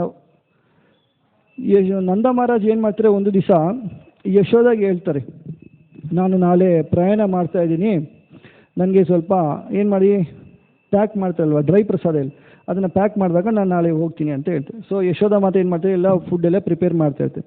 ಸೊ ಅಲ್ಲಿ ಕೃಷ್ಣ ಬರ್ತಾರೆ, ಬಂದುಬಿಟ್ಟು ಏನೆಲ್ಲ ಪ್ರಿಪೇರ್ ಮಾಡ್ತಾ ಇದೆಯಾ, ನನಗೆ ಯಾವತ್ತೂ ಈ ಥರ ಪ್ರಿಪೇರ್ ಮಾಡಿಲ್ವಂತ. ಫಾರ್ ಎಕ್ಸಾಂಪಲ್ ನಾವು ಎಲ್ಲಾದರೂ ಜರ್ನಿ ಹೋಗ್ಬೇಕಂದ್ರೆ ನಾವು ಡ್ರೈ ಪ್ರಸಾದ ತೊಗೊಂಡೋಗ್ತೀವಿ, ಚಪಾತಿ ರೋಟಿ ಇದೆಲ್ಲ, ಯಾಕಂದರೆ 3-4 ಡೇಸ್ ಇರುತ್ತೆ. ಸೊ ಅವ್ರ ತಾಯಿನ ಕೇಳ್ತಾರೆ, ನನಗೆ ಯಾಕೆ ಈ ಥರ ಪ್ರಸಾದ ಪ್ರಿಪೇರ್ ಮಾಡಿಲ್ಲ ಅಂತ. ಸೊ ಯಶೋಧ ಹೇಳ್ತಾರೆ, ಇದು ಸ್ವಲ್ಪ ಜಾಸ್ತಿ ದಿವಸ ಇರುತ್ತೆ, ಯಾರಾದರೂ ಪ್ರಯಾಣ ಮಾಡಬೇಕಾದ್ರೆ ಇಂಥ ಪ್ರಸಾದ ತೊಗೊತಾರೆ ಅಂತ ಹೇಳ್ತಾರೆ. ಸೊ ಕೃಷ್ಣ ಕೇಳ್ತಾರೆ, ಯಾರು ಪ್ರಯಾಣ ಮಾಡ್ತಾಯಿದ್ದಾರೆ, ಎಲ್ಲಿ ಪ್ರಯಾಣ ಮಾಡ್ತಾಯಿದ್ದಾರೆ ನನಗೆ ಹೇಳು ಅಂತ. ಆವಾಗ ತುಂಬ ಪ್ರಶ್ನೆ ನನಗೆ ಕೇಳಬೇಡ, ನಿಮ್ಮ ತಂದೆ ಹೇಳಿದ್ರು ನಾನು ಪ್ರಯಾಣ ಮಾಡ್ತಾಯಿದ್ದೀನಿ, ನಾನು ಪ್ರಸಾದ ರೆಡಿ ಮಾಡ್ತೀನಿ, ಹೋಗಿ ನಿಮ್ಮ ತಂದೆನ ಕೇಳು ಅಂತ. ಸೊ ಕೃಷ್ಣ ಹೋಗಿ ನಂದ ಮಹಾರಾಜನ ಕೇಳ್ತಾರೆ, ಎಲ್ಲಿಗೆ ಪ್ರಯಾಣ ಮಾಡ್ತಾಯಿದ್ದೀರಂತ. ಸೊ ನಂದ ಮಹಾರಾಜ್ ಹೇಳ್ತಾರೆ, ನಾನು ಪ್ರಯಾಗ್ಗೆ ಹೋಗ್ತಾ ಇದ್ದೀನಿ ಅಂತ. ಎಲ್ಲಿಗೆ ಹೋಗ್ತಾ ಇದ್ದಾರೆ, ಪ್ರಯಾಗ್ಗೆ ಹೋಗ್ತಾ ಇದ್ದೀನಿ ಅಂತ ಹೇಳ್ತಾರೆ. ಸೊ ಅಲ್ಲಿ ಕೃಷ್ಣನಿಗೆ ಆಶ್ಚರ್ಯ, ಯಾಕೆ ಪ್ರಯಾಗಿ ಇವ್ರಿಗೆ ಹೋಗ್ತಾ ಇದ್ದಾರೆ ಅಂತ. ಅಲ್ಲಿ ಕ್ಲಾಸಲ್ಲಿ ಹೇಳ್ತಾ ಇದ್ರು, ನಾರ್ಮಲಾಗಿ ನಾವು ಯಾವ ಥರ ಭಾಗವತನ ಚರ್ಚೆ ಮಾಡ್ತೀವಿ, ಇವಾಗೇ ಎಲ್ಲ ಕೃಷ್ಣ ಇರೋವಂಥ ಟೈಮಲ್ಲೂ ಸಹ ವೃಂದಾವನಕ್ಕೆ ಯಾರೊಬ್ಬರು ಋಷಿ ಮುನಿಗಳು ಬರ್ತಾ ಇದ್ರಂತೆ. ಬಂದಾಗ ಪ್ರತಿನಿತ್ಯ ಶ್ರವಣ ಮಾಡ್ತಾಯಿದ್ದೆ ನಂದ ಮಹಾರಾಜ್. ಯಾರು ಶ್ರವಣ ಮಾಡ್ತಾಯಿದ್ರು, ಯಾರ ತಂದೆ ಅವರು, ಕೃಷ್ಣನ ತಂದೆ. ಅವ್ರು ಯಾರ ಬಗ್ಗೆ ಕೇಳ್ತಾ ಇದ್ರು, ಕೃಷ್ಣನ ಬಗ್ಗೆನೇ. ಸೊ ಪ್ರತಿನಿತ್ಯ ಅವ್ರು ಏನು ಮಾಡ್ತಾಯಿದ್ರು, ಕೃಷ್ಣನ ಬಗ್ಗೆ ಕೇಳ್ತಾ ಇದ್ರು. ಸೊ ನಂದ ಮಹಾರಾಜು ನಾನು ಪ್ರಯಾಗಿಗೆ ಹೋಗ್ತಾ ಇದ್ದೀನಿ ಅಂದಾಗ, ಏನಕ್ಕೆ ಹೋಗ್ತಾ ಇದ್ದೀಯ ಅಂತ ಕೃಷ್ಣ ಕೇಳಿದಾಗ ನಂದ ಮಹಾರಾಜ್ ಹೇಳ್ತಾರೆ, ನಾನು ಒಂದು ದಿವಸ ಒಂದು ಕತೆ ಕೇಳಿದ್ದೆ. ಏನು ಕೇಳಿದ್ದೆ ಅಂದರೆ, ಒಂದು ಗರುಡ ಪಕ್ಷಿ ಏನು ಮಾಡಿದೆ, ಒಂದು ಹಾವನ್ನ ಸಾಯಿಸಿದೆ. ಅದನ್ನು ತಿನ್ನಬೇಕು ಅಂತ ಆ ಹಾವನ್ನ ಇಟ್ಕೊಂಡು ಹಿಂಗೆ ಹೋಗ್ತಾ ಇದೆ. ಯಾವ್ದ್ರ ಮೇಲೆ ಹೋಗ್ತಾ ಇದೆ, ಗಂಗಾ ನದಿ ಮೇಲೆ ಕರ್ಕೊಂಡು ಹೋಗ್ತಾ ಇದೆ. ಹಾವುದು ಬಾಲ ತುಂಬ ಉದ್ದ ಇರೋದ್ರಿಂದ ಅದೇನಾಗ್ತದೆ ಅಂದರೆ, ಈ ಗರುಡ ತೊಗೊಂಡು ಹೋಗ್ಬೇಕಾದ್ರೆ ಆ ಬಾಲ ಏನಾಯಿತು, ನೀರಿಗೆ ಟಚ್ ಆಗುತ್ತೆ. ಯಾವುದಕ್ಕೆ, ಗಂಗಾ ನದಿಗೆ ಟಚ್ ಆಯಿತು. ಗಂಗಾ ನದಿಗೆ ಯಾವಾಗ ಟಚ್ ಆಯ್ತಲ್ಲ, ಆವಾಗ ಅದೇನಾಯಿತು, ಚತುರ್ಭುಜ ರೂಪ ತಗೊಂಡು ಆ ಹಾವು ಭಗವಂತ ಧಾಮಕ್ಕೆ ಹೋಯ್ತಂತೆ. ಇದನ್ನು ನೋಡಿ ನಂದ ಮಹಾರಾಜ್ಗೆ ತುಂಬ ಖುಷಿ ಆಗುತ್ತೆ. ಸೊ ಗಂಗಾ ನದಿ ಸ್ಪರ್ಶದಿಂದನೇ ಹಾವೇನಾಯಿತು, ಚತುರ್ಭುಜ ರೂಪ ತಗೊಂಡು ವಿಷ್ಣು ರೂಪ ಮತ್ತು ಭಗವಂತ ಧಾಮಕ್ಕೆ ಹೋಯ್ತಲ್ವಾ. ಸೊ ಹಾಗಾಗಿ ನಾನೇನು ಮಾಡ್ತೀನಿ, ನಾಳೆ ಹೋಗಿ ಪ್ರಯಾಗಲ್ಲಿ ಸ್ನಾನ ಮಾಡೋಕ್ಕೆ ಹೋಗ್ತೀನಿ. ಸೊ ಕೃಷ್ಣ ಹೇಳ್ತಾರೆ, ಇವತ್ತು ಹೋಗಬೇಡ, ನಾಳೆ ಹೋಗಿ ನೀನು ಅಂತ. ಯಾಕೆಂದರೆ ನಾಳೆ ಬಂದು ಅಕ್ಷಯ ತೃತೀಯ. ಸೊ ಆ ತೃತೀಯ ದಿವಸನ ಏನು ಮಾಡು, ಪ್ರಯಾಣ ಮಾಡು ಅಂತ ಹೇಳ್ತಾರೆ. ಸೊ ಈಗೆಲ್ಲ ಅಕ್ಷಯ ತೃತೀಯ ಭಗವಂತ ಇರೋ ಕಾಲದಿಂದಲೂ ಇದೆ ಅನ್ನೋದಕ್ಕೆ ನಿದರ್ಶನ. ಸೊ ನೆಕ್ಸ್ಟ್ ಡೇ ಕೃಷ್ಣ ಹೇಳಿದ್ರಲ್ವಾ, ನೆಕ್ಸ್ಟ್ ಡೇ ನಾವೆಲ್ಲ ಹೋಗಬೇಕು ಅಂತ ನಂದ ಮಹಾರಾಜ್ ಎಲ್ಲ ಪ್ಯಾಕ್ ಮಾಡಿ ರೆಡಿಯಾಗಿರ್ತಾರೆ. So next day Akshaya Tritiya ಆಗುತ್ತೆ. ನಂದ ಮಹಾರಾಜ್ ಎದ್ದೊಳ್ತಾರೆ, ಎದ್ಬಿಟ್ಟು ಅವರು ಸ್ನಾನ ಮಾಡಬೇಕಂತ ಅವ್ರು ಕುಂಡಕ್ಕೆ ಹೋಗ್ತಾರೆ. ಸೊ ವೃಂದಾವನದಲ್ಲಿ ಸುಮಾರಷ್ಟು ಕುಂಡ ಇದೆ. ಆ ಕಾಲದಲ್ಲಿ ನಂದ ಮಹಾರಾಜ್ ಸ್ನಾನ ಮಾಡೋದಕ್ಕೆ ಒಂದು ಕುಂಡ, ಯಶೋದೆಗೆ ಒಂದು, ಕೃಷ್ಣಗೆ ಒಂದು, ಮತ್ತು ಬಲರಾಮ್ಗೆ ಒಂದು, ಈ ಥರ ಎಲ್ಲ ಕುಂಡ ಇರುತ್ತೆ. ಸೊ ನಂದ ಮಹಾರಾಜ್ ಹೋಗ್ತಾರೆ ಸ್ನಾನ ಮಾಡಬೇಕಂತ, ಅವ್ರ ಕುಂಡದ ಹತ್ರ ಹೋಗ್ತಾರೆ. ಅವ್ರು ಸ್ನಾನ ಮಾಡೋಕ್ಕಿಂತ ಮುಂಚೆ ಇನ್ನೊಬ್ರು ಸ್ನಾನ ಮಾಡ್ತಾ ಇರ್ತಾರೆ. ಅವರು ರಾಜರ ಥರ ಇರ್ತಾರೆ, ರಾಜರ ಥರ ಇದ್ದು ಕಿರೀಟ ವಜ್ರಗಳೆಲ್ಲ ಧರಿಸಿರ್ತಾರೆ, ಸ್ನಾನ ಮಾಡ್ತಾರೆ, ಆಚೆಗೆ ಬರ್ತಾರೆ, ಮರಳಲ್ಲಿ ಎಂತ ಉರುಳ್ತಾರೆ. ಒಂಥರ ನಾವು ಇವಾಗ ವೃಂದಾವನಕ್ಕೆ ಹೋದಾಗ ಒಂದು ಯಾವುದು ಪ್ಲೇಸು, ರಮನ್ ರೈತಿಗೆ ಹೋದ ತಕ್ಷಣ ಏನು ಮಾಡ್ತಾರೆ, ಡಿವೋಡಿಸ್ ಎಲ್ಲ ಮಣ್ಣಲ್ಲಿ ಹೊರಲಾಡ್ತಾರೆ, ಯಾಕಂದರೆ ಅಲ್ಲಿ ಕೃಷ್ಣ ನಡೆದಿರೋ ಜಾಗ ಅಂತ. ಸೊ ಇವರು ಅಷ್ಟೇ, ರಾಜ ಏನು ಮಾಡ್ತಾರೆ, ನೀರಲ್ಲಿ ಮುಳುಗ್ತಾರೆ, ಆಚೆ ಬರ್ತಾರೆ, ಮಣ್ಣೆಲ್ಲ ತಲೆ ಮೇಲೆ ಹಾಕೊಂತ ಉರುಳ್ತಾ ಇರ್ತಾರೆ, ಜೋರಾಗಿ ನಗ್ತಾ ಇರ್ತಾರೆ. ನಂದ ಮಹಾರಾಜನಿಗೆ ಆಶ್ಚರ್ಯ, ನಾನು ಯಾವತ್ತೂ ಇವ್ರನ್ನ ವೃಂದಾವನದಲ್ಲಿ ನೋಡಿಲ್ಲ, ಯಾರು ಈ ವ್ಯಕ್ತಿ ಅಂತ ಹೋಗ್ತಾರೆ. ಅವ್ರು ಫುಲ್ಲು ಜೋರಾಗಿ ಕಿರಿಸ್ತಾ ಇರ್ತಾರೆ, ಸ್ನಾನ ಮಾಡ್ತಾರೆ. ಯಾರು ನೀನು, ಇಲ್ಲಿಗೆ ಯಾಕೆ ಬಂದಿದ್ದೀಯ ಇವತ್ತು ಅಂತ ಹೇಳಿದಾಗ ಅವ್ರು ಹೇಳ್ತಾರೆ, ನನ್ನ ಹೆಸರು ಬಂದು ತೀರ್ಥರಾಜ ಪ್ರಯಾಗ ಅಂತ. ಏನು ಹೆಸರು ಅವ್ರದ್ದು, ತೀರ್ಥರಾಜ ಪ್ರಯಾಗ. ನಾನು ಪ್ರತಿ ವರ್ಷ ಪ್ರಯಾಗ್ಗೆ ಸರಸ್ವತಿ ಮತ್ತು ಗಂಗಾ, ಇನ್ನೊಂದು ಯಾವುದು ಬ್ರಹ್ಮಪುತ್ರನ, ಯಮುನಾ, ಓಕೆ, 3 ನದಿಗಳ ಮಿಲನ ಆಗ್ತದೆ ಪ್ರಯಾಗು. ಅಲ್ಲಿ ಬಂದು ಎಲ್ಲರೂ ಹೋಗಿ ಸ್ನಾನ ಮಾಡ್ತಾರೆ. ಸ್ನಾನ ಮಾಡಿ ಏನಕ್ಕೆ ಸ್ನಾನ ಮಾಡ್ತಾರೆ, ಅಲ್ಲಿ ಎಲ್ಲ ಪಾಪ ಹೋಗಲಿ ಅಂತ. ನನ್ನಲ್ಲಿ ಎಷ್ಟೊಂದು ಪಾಪ ಜನ ಬಂದು ಬಿಡ್ತಾರೆ, ಆದರೆ ನಂದು ಪಾಪ ಹೋಗಬೇಕಲ್ವ, ಅದಕ್ಕೆ ನಾನೇನು ಮಾಡ್ತೀನಿ, ಇಲ್ಲಿಗೆ ಬಂದು ಈ ಅಕ್ಷಯ ತೃತೀಯ ದಿವಸ ಸ್ನಾನ ಮಾಡ್ತೀನಿ. ಅವಾಗ ಏನಾಗುತ್ತೆ, ನನ್ನ ಪಾಪ ಎಲ್ಲ ಹೊಟ್ಟೋಗುತ್ತೆ, ಈ ಪಾಪದ ಮೈಯಲ್ಲಿ ಏನಿರ್ತಾರೆ ಅದೆಲ್ಲ ಹೊಟ್ಟೋಗುತ್ತೆ. ಸೊ ಇದಕ್ಕಿಂತ ಬೇರೆ ತೀರ್ಥಸ್ಥಾನ ಯಾವುದಿದೆ ಅಂತ ಹೇಳಿಬಿಟ್ಟು ಪ್ರಯಾಗ್ರಾಜು ನಂದಮಹಾರಾಜ್ಗೆ ಹೇಳ್ತಾರೆ. ಅವಾಗ ನಂದಮಹಾರಾಜ್ಗೆ ತುಂಬ ಖುಷಿ ಆಗುತ್ತೆ. ಆಮೇಲೆ ಇನ್ನೊಂದು ಕಡೆ ನೋಡ್ತಾರೆ, ಇನ್ನೊಂದು ಕುಂಡದಲ್ಲಿ ಎಷ್ಟೊಂದು ಜನ ಹೆಂಗಸರು ಸ್ನಾನ ಮಾಡ್ತಾರೆ. ತಕ್ಷಣ ಅಲ್ಲೋಗಿ ತಾಯಿ ನೀವು ಯಾರು ಅಂತ ಕೇಳಿದಾಗ ನಂದಮಹಾರಾಜ್ ಅವ್ರು ಹೇಳ್ತಾರೆ ನನ್ನ ಹೆಸರು ನರ್ಮದಾ ಅಂತ, ಇನ್ನೊಬ್ರು ಹೇಳ್ತಾರೆ ಸರಸ್ವತಿ, ಇನ್ನೊಬ್ರು ಹೇಳ್ತಾರೆ ಗಂಗಾ ಅಂತ ಹೇಳ್ತಾರೆ. ಸೊ ಈ ಥರ ಎಷ್ಟೊಂದು ನದಿಗಳು ಅಲ್ಲಿಗೆ ಬಂದು ಆ ದಿವಸ ಸ್ನಾನ ಮಾಡುತ್ತೆ. ತಕ್ಷಣ ಅಲ್ಲಿ ಏನು ಮಾಡ್ತಾರೆ, ನಂದಮಹಾರಾಜು ಸಹ ಸ್ನಾನ ಮಾಡಿ ಮತ್ತೆ ಮನೆಗೆ ಹೋಗ್ತಾರೆ. ಅದಕ್ಕೆ ಅದನ್ನ ಪಾವನ ಸರೋವರ ಅಂತ ಹೇಳ್ತಾರೆ. ನೀವೆಲ್ಲ ವೃಂದಾವನದಲ್ಲಿ ನೋಡಿದ್ರಿ, ಯಾರು ನೋಡಿದ್ರೆ ಪಾವನ ಸರೋವರ? ಸೊ ಅಲ್ಲಿ ಸ್ನಾನ ಮಾಡಿದ್ರೆ ಎಲ್ಲ ತೀರ್ಥದಲ್ಲೂ ಸ್ನಾನ ಮಾಡಿದಷ್ಟು ಫಲ ಬರುತ್ತೆ ಅಂತ ಹೇಳ್ತಾರೆ. ಸೊ ಇವಾಗ ನಂದಮಹಾರಾಜ್ ಏನು ಮಾಡ್ತಾರೆ, ಮನೆಗೆ ಹೋಗ್ತಾರೆ. ಮನೆಗೆ ಹೋದಾಗ ಕೃಷ್ಣ ಹೇಳ್ತಾರೆ ಎಲ್ಲ ಪ್ಯಾಕ್ ಮಾಡಿದೆಯಲ್ಲ, ಇನ್ನು ರೆಡಿ ಆಗು, ನಾನು ಸಹ ಬರ್ತೀನಿ ಅಂತ. ಅವಾಗ ನಂದಮಹಾರಾಜರು ಹೇಳ್ತಾರೆ ಎಲ್ಲೂ ಹೋಗೋ ಅವಶ್ಯಕತೆ ಇಲ್ಲ, ಎಲ್ಲ ತೀರ್ಥಗಳು ಎಲ್ಲಿ ಬಂದಿದೆ, ವೃಂದಾವನದಲ್ಲೇ ಬಂದಿದೆ. ಸೊ ವೃಂದಾವನ ಬಂದು ಎಲ್ಲ ತೀರ್ಥ ಕ್ಷೇತ್ರಗಳಿಗೂ ಸಹ ಸಮ ಅನ್ನೋದನ್ನ ಅಲ್ಲಿ ಹೇಳ್ತಾರೆ. ಸೊ ಈ ಲೀಲೆ ನಡೆದಿದ್ದು ಯಾವತ್ತಪ್ಪ ಅಂದರೆ ಅಕ್ಷಯ ತೃತೀಯನೇ. ಮತ್ತು ಇನ್ನೊಂದು ಕಡೆಯದಾಗಿ ಒಂದು 5 ನಿಮಿಷದಲ್ಲಿ ಹೇಳ್ತೀನಿ. ಇಸ್ಕಾನಲ್ಲಿ ಚಂದನ ಯಾತ್ರೆ ಅಂತ ಮಾಡ್ತಾರೆ. ಅಕ್ಷಯ ತೃತೀಯದಿಂದ ಸ್ಟಾರ್ಟ್ ಮಾಡಿ 21 ದಿವಸ ಮಾಡ್ತಾರೆ. ಪ್ರತಿಯೊಂದು ಡಿಟಿಗೂ ಸಹ ಚಂದನ ಹಾಕ್ತಾರೆ. ನಾವು ವೃಂದಾವನದಲ್ಲಿ ಇಸ್ಕಾನ್ದು ಫೋಟೋಸ್ ನೀವು ನಾಳೆಯಿಂದ ನೋಡಿದ್ರೆ ಎಲ್ಲ ಟೆಂಪಲಲ್ಲಿ ಚಂದನ ಹಾಕಿರ್ತಾರೆ ಭಗವಂತನಿಗೆ. ನಾಳೆಯಿಂದ ಕೆಲವೊಂದು ರಿಚುವಲ್ ಸ್ಟಾರ್ಟ್ ಆಗುತ್ತೆ. ವೃಂದಾವನದಲ್ಲಿ ಯಾರು ಮಧ್ಯಾಹ್ನದಲ್ಲಿ ರಾಜಭೋಗ ಮಾಡುವಾಗ ಆರತಿ ಮಾಡ್ತೀವಲ್ವಾ, ಆರತಿ ಮಾಡಲ್ಲ, ಯಾಕಂದರೆ ಆ ಶಾಖ ಭಗವಂತನಿಗೆ ಟಚ್ ಆಗುತ್ತೆ ಅಂತ. ನಾಳೆಯಿಂದ ಫುಲ್ ಫ್ಲವರ್ಸ್, ರಾಧಾರಮನು, ರಾಧಾ ಶ್ಯಾಮ್ ಸುಂದರ್ ಎಲ್ಲ ಟೆಂಪಲಲ್ಲಿ ಫುಲ್ಲು ಫ್ಲವರ್ಸ್ ಹಾಕಿರ್ತಾರೆ. ಭಗವಂತನಿಗೆ ಫ್ಲವರ್ ಡ್ರೆಸ್ಸು ಹಾಕ್ತಾರೆ, ಚಂದನ ಎಲ್ಲ ಹಚ್ತಾರೆ.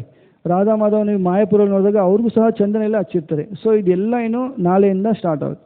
ಸೊ ಇಸ್ಕಾನಲ್ಲಿ ಫಸ್ಟು ನಾವೇನಾದರೂ ಚಂದನ ಯಾತ್ರೆ ಅಂತ ಕೇಳಿದಾಗ ಒಬ್ಬರು ಡಿವೋಟಿ ನೇಮ್ ನೆನಪಾಗುತ್ತೆ. ಯಾರು ನೆನಪಾಗುತ್ತೆ? ಮಹಾದೇವೇಂದ್ರ. ಯಾರು ಹೇಳಿದ್ದು? ಹರೇ ಕೃಷ್ಣ. ಓಕೆನಾ, ಥ್ಯಾಂಕ್ಸ್ ಮಾಡಿ. ಯಾರು ನೆನಪಾಗುತ್ತೆ ಫಸ್ಟ್ ನಮಗೆ? ಮಹಾದೇವೇಂದ್ರ ಪುರಿ. ಸೊ ಆ ಮಹಾದೇವೇಂದ್ರ ಪುರಿಗಳದ್ದು ಒಂದು 5 ನಿಮಿಷ ಚರ್ಚೆ ಮಾಡಿ ಅದಾದಮೇಲೆ ಇಲ್ಲಿಗೆ ಕ್ಲಾಸ್ ಸ್ಟಾಪ್ ಮಾಡಿ. ಸೊ ಇದು ಚೈತನ್ಯ ಚರಿತಾಮೃತದಲ್ಲಿ ಲೀಲೆ ಬರುತ್ತೆ. ಸಚಿ ಮಾತಾ ಚೈತನ್ಯ ಮಹಾಪ್ರಭುನ ರಿಕ್ವೆಸ್ಟ್ ಮಾಡ್ತಾರೆ. ಚೈತನ್ಯ ಮಹಾಪ್ರಭು ಸನ್ಯಾಸಿ ಆಶ್ರಮ ತೊಗೊಂಡ್ಮೇಲೆ ನಾನು ಇನ್ಮೇಲೆ ವೃಂದಾವನಕ್ಕೆ ಹೋಗ್ತೀನಿ ಅಂತ ಹೇಳ್ತಾರೆ. ಸೊ ಸಚಿ ಮಾತಾವನ್ನ ಪ್ರೇ ಮಾಡ್ತಾರೆ, ನೀನು ವೃಂದಾವನಕ್ಕೆ ಹೋಗ್ಬೇಡ, ನನ್ನ ಜೊತೆನೇ ಇರು ಅಂತ. ಆದರೆ ಸನ್ಯಾಸಿ ಆಶ್ರಮ ತೊಗೊಂಡಿದ್ದಾರೆ, ಅವರು ಪ್ರಚಾರಕ್ಕಾಗಿ ಹೋಗಲೇಬೇಕು. ಸೊ ಎಲ್ಲರೂ ಏನು ಮಾಡ್ತಾರೆ, ಚೈತನ್ಯ ಮಹಾಪ್ರಭುಗೆ ಒಂದು ಚಿಕ್ಕದಾಗಿ ಮೋಸ ಮಾಡ್ತಾರೆ. ಏನು ಮೋಸ ಮಾಡ್ತಾರೆ? ಅದ್ವೈತ ಆಚಾರ್ಯರ ಮನೆ ಹತ್ರ ಕರ್ಕೊಂಡು ಹೋಗ್ತಾರೆ. ಅಲ್ಲಿರೋಂಥ ಗಂಗಾ ನದಿನ ತೋರಿಸ್ತಾರೆ. ಇದೇ ಯಮುನಾ ನದಿ, ಇದೇ ವೃಂದಾವನ ಅಂತ ಹೇಳ್ತಾರೆ. ಚೈತನ್ಯ ಮಹಾಪ್ರಭು ಸರಿ ಅಂತ ಅಲ್ಲೇ ಇರ್ತಾರೆ, ಓ ಇದೇ ವೃಂದಾವನ, ಇದೇ ಯಮುನಾ ಅಂತ. ಆದರೆ ಅದೇ ಟೈಮ್ಗೆ ಏನಾಗುತ್ತೆ, ಆ ಕಡೆಯಿಂದ ಬೋಟಲ್ಲಿ ಅದ್ವೈತ ಆಚಾರ್ಯ ಬರ್ತಾ ಇರ್ತಾರೆ. ಸೊ ಚೈತನ್ಯ ಮಹಾಪ್ರಭು ಹೇಳ್ತಾರೆ, ಏನು ಅದ್ವೈತ, ನಾನು ವೃಂದಾವನಕ್ಕೆ ಹೋಗ್ಬೇಕಂತ ಅಂದ್ಕೊಂಡೆ, ನೀವು ಬಂದುಬಿಟ್ಟಿದ್ರಲ್ವ ಈ ಕಡೆಯಿಂದ ಅಂತ. ಅವಾಗ ಅದ್ವೈತಾಚಾರ್ಯ ಸುಳ್ಳು ಹೇಳಂಗಿಲ್ಲ. ಅವ್ರು ಹೇಳ್ತಾರೆ ಇಲ್ಲ, ಇದು ಮಾಯಾಪುರನೇ, ಇದು ಗಂಗಾ ನದಿನೇ ಅಂತ. ಅವಾಗ ಚೈತನ್ಯ ಮಹಾಪ್ರಭುಗೆ ಕೋಪ ಬರುತ್ತೆ. ಸೊ ನನಗೆ ಸುಳ್ಳು ಹೇಳಿ ನೀವೆಲ್ಲ ಇದೇನೇ ವೃಂದಾವನ ಅಂತ ಹೇಳಿದ್ರಲ್ವ ಅಂತ. ಸೊ ತಕ್ಷಣ ಸಚಿಮಾತ ಮತ್ತೆ ರಿಕ್ವೆಸ್ಟ್ ಮಾಡ್ತಾರೆ, ನೀನು ತುಂಬ ದೂರ ಹೋದರೆ ನೀನಲ್ಲಿ ಏನು ಮಾಡ್ತಾ ಇದೆಯಾ, ನಿನ್ನ ಆರೋಗ್ಯ ಮತ್ತೊಂದು ವಿಚಾರ ಮಾಡಬೇಕಂದ್ರೆ ನನ್ನ ಕೈಲಿ ಆಗಲ್ಲ, ದಯವಿಟ್ಟು ನೀವು ಇಲ್ಲೇ ಇರು ಅಂತ. ಆದರೆ ಚೈತನ್ಯ ಮಹಾಪ್ರಭು ಅಲ್ಲಿ ಇರೋಕ್ಕಾಗೋದಿಲ್ಲ ಅಂತ ಹೇಳಿದಾಗ, ಸ್ವಲ್ಪ ಹತ್ರದಲ್ಲಾದರೂ ಇರು ಅಂತ ಹೇಳಿದಾಗ ಚೈತನ್ಯ ಮಹಾಪ್ರಭು ಏನು ಮಾಡ್ತಾರೆ, ಪೂರಿಗೆ ಹೋಗ್ತಾರೆ. ಆ ಪೂರಿಗೆ ಹೋಗೋಂಥ ಟೈಮಲ್ಲಿ ರೆಮುನಾ ಪ್ಲೇಸಲ್ಲಿ ಅವರು ಉಳ್ಕೊತಾರೆ. ಯಾವ ಪ್ಲೇಸು? ರೆಮುನಾ. ಸೊ ರೆಮುನಾದಲ್ಲಿ ಇದ್ದು ಅಲ್ಲಿ ಚೈತನ್ಯ ಮಹಾಪ್ರಭು, ನಿತ್ಯಾನಂದ ಪ್ರಭು ಎಲ್ಲ ಅಲ್ಲಿ ಇರ್ತಾರೆ. ಸೊ ರೆಮುನಾದಲ್ಲಿ ಚೈತನ್ಯ ಮಹಾಪ್ರಭು ಹೇಳ್ತಾರೆ, ನಿತ್ಯಾನಂದ ಮಹಾಪ್ರಭು ಹೇಳ್ತಾರೆ, ನಿತ್ಯಾನಂದ ನಿನಗೆ ಗೊತ್ತಿದೆಯಾ ಇದು ಎಂಥ ಪ್ಲೇಸ್ ಅಂತ? ಇಲ್ಲಿ ಮಾಧವೇಂದ್ರಪುರಿ ಅಂತ ಒಬ್ಬರು ಒಳ್ಳೆ ಭಕ್ತರಿದ್ದರು. ಅವ್ರಿಗೋಸ್ಕರ ಭಗವಂತ ಕ್ಷೀರನ್ನ ಅದನ್ನೇ ಅವ್ರು ಏನು ಮಾಡಿದ್ರು, ಕಳ್ತನ ಮಾಡಿ ಕೊಟ್ಟಿದ್ರು. ಅಂಥ ಭಕ್ತ ಇಲ್ಲಿದ್ದಾರೆ, ನಿಮ್ಗೆ ಗೊತ್ತಾ ಅಂತ ಹೇಳ್ತಾರೆ. ನಿತ್ಯಾನಂದ ಪ್ರಭು ಯಾರವರು ಅಂತ ಹೇಳ್ತಾರೆ. ಓಕೆನಾ. ಸೊ ನಿತ್ಯಾನಂದ ಪ್ರಭುಗೆ ಏನು ಗೊತ್ತಿಲ್ವಾ ಅನ್ನೋದ್ರೆ? ಗೊತ್ತೇ ಇಲ್ವಾ? ಗೊತ್ತಿದೆ. ಆದರೆ ಇಲ್ಲೆಲ್ಲಿಂದ ನಾವೇನು ಅರ್ಥ ಮಾಡಬೇಕಂದ್ರೆ, ನಾವು ಯಾವತ್ತಾದರೂ ಭಾಗವತ ಕೇಳಿದಾಗ ನಾವು ನರಸಿಂಹ ಲೀಲೆ ಅಂದರೆ ಅದನ್ನು ನಮಗೆ ಗೊತ್ತಿದೆ, ಅದನ್ನು ಗೊತ್ತಿಲ್ವಾ? ಕೃಷ್ಣನ ಲೀಲೆ ಅಂದರೆ ಎಷ್ಟೋ ಸಲ ಓದಿದ್ವಿ, ರಾಮನ ಬಗ್ಗೆ ಎಷ್ಟೊಂದು ಸಲ ಕೇಳಿದ್ವಿ. ಸೊ ಆ ಮನಸ್ಥಿತಿ ನಮ್ಗೆ ಯಾವತ್ತೂ ಇರಬಾರ್ದು ಅಂತ. ಭಾಗವತ ಕೇಳಬೇಕಂದ್ರೆ ಪ್ರತಿನಿತ್ಯ ಅದು ಹೊಸದಾಗಿದೆ ಅನ್ನೋದನ್ನು ಕೇಳಬೇಕು, ಮತ್ತು ಖಂಡಿತವಾಗಿ ಅದನ್ನು ಕೇಳಲೇಬೇಕು ಅನ್ನೋದನ್ನ ಇಲ್ಲಿಂದ ಅರ್ಥ ಮಾಡಬೇಕು. ಎರಡನೇದು, ಚೈತನ್ಯ ಮಹಾಪ್ರಭು ನಿತ್ಯಾನಂದ ಪ್ರಭು ಹೇಳ್ತಾರಲ್ವ, ಅವಾಗ ಫಸ್ಟೇ ಹೇಳ್ತಾರೆ, ನಾನು ಈ ಲೀಲೆನ ಈಶ್ವರಪುರಿಯಿಂದ ಕೇಳಿದೆ. ಸೊ ಆ ಈಶ್ವರಪುರಿಯಿಂದ ನಾನು ಏನು ಕೇಳಿದ್ನಲ್ವ ಅದನ್ನು ನಿನಗೆ ಎಕ್ಸ್ಪ್ಲೇನ್ ಮಾಡ್ತೀನಿ ನಿತ್ಯಾನಂದ ಪ್ರಭು ಅಂತ ಹೇಳ್ತಾರೆ. ಇಲ್ಲೂ ಮತ್ತೊಂದು ಪಾಠ, ಚೈತನ್ಯ ಮಹಾಪ್ರಭು ಭಗವಂತ, ಆದರೆ ಅವರು ಒಂದು ಹಿಂದೆ ಕೊಡ್ತಾ ಇದ್ದಾರೆ. ನಾನು ನಿನಗೆ ಹೇಳಬೇಕಾದ್ರೆ ನಾನು ಇದಕ್ಕಿಂತ ಮುಂಚೆ ಏನು ಮಾಡಿದ್ದೀನಿ, ಕೇಳಿದ್ದೀನಿ.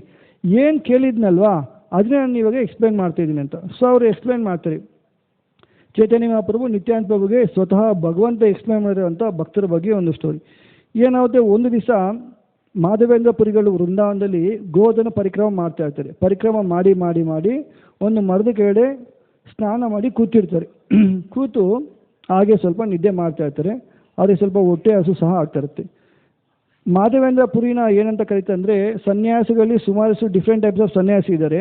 ಮಾಧವೇಂದ್ರ ಪುರಿಗಳು ಅಯಾಚಕ, ಅಂದರೆ ಕೆಲವೊಂದು ಸನ್ಯಾಸಿಗಳು ಯಾಚನೆ ಮಾಡ್ತಾರೆ, ಭಿಕ್ಷೆ ಬೇಡ್ತಾರೆ. ಅವ್ರಿಗೆ ಊಟಕ್ಕೆ ಭಿಕ್ಷೆ ಬೇಡ ಯಾಚನೆ ಮಾಡಿ ಅವರು ಪ್ರಸಾದ ತಗೊತಾರೆ. ಆದರೆ ಮಾಧವೇಂದ್ರ ಪುರಿಗಳು ಅಯಾಚಕ, ಅಂದರೆ ಯಾರಾದರೂ ಬಂದು ಅವ್ರಿಗೆ ಕೊಟ್ಟರೆ ಮಾತ್ರನೇ ಅವತ್ತು ಪ್ರಸಾದ ತಗೊತಾರೆ, ಇಲ್ಲ ಅಂದರೆ ಅವ್ರು ತೊಗೊಳೋದೇ ಇಲ್ಲ. ಸೊ ಅವರು ಹಾಗೆ ಹೊಟ್ಟೆ ಹಸು ಆಯ್ತು ಕೂತಿರುತ್ತೆ.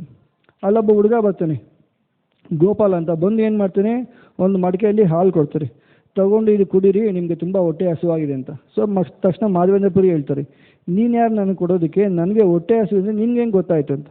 ಅವ್ರು ಗೋಪಾಲ್ ಹೇಳ್ತಾರೆ, ಅಲ್ಲಿ ಒಂದು 10 ಜನ ಸ್ತ್ರೀಯರಿದ್ದಾರೆ, ಮಾತಾಜಿಗಳಿದ್ದಾರೆ, ಅವರು ಮಾತಾಡ್ತಾ ಇದ್ರು, ಅವರು ತುಂಬ ದಿವಸದಿಂದ ಊಟ ಮಾಡಿಲ್ಲ, ಅವ್ರಿಗೆ ಹೊಟ್ಟೆ ಹಸುವಾಗಿದೆ ಅಂತ ಅನಿಸ್ತಾ ಇದೆ ಅಂತ.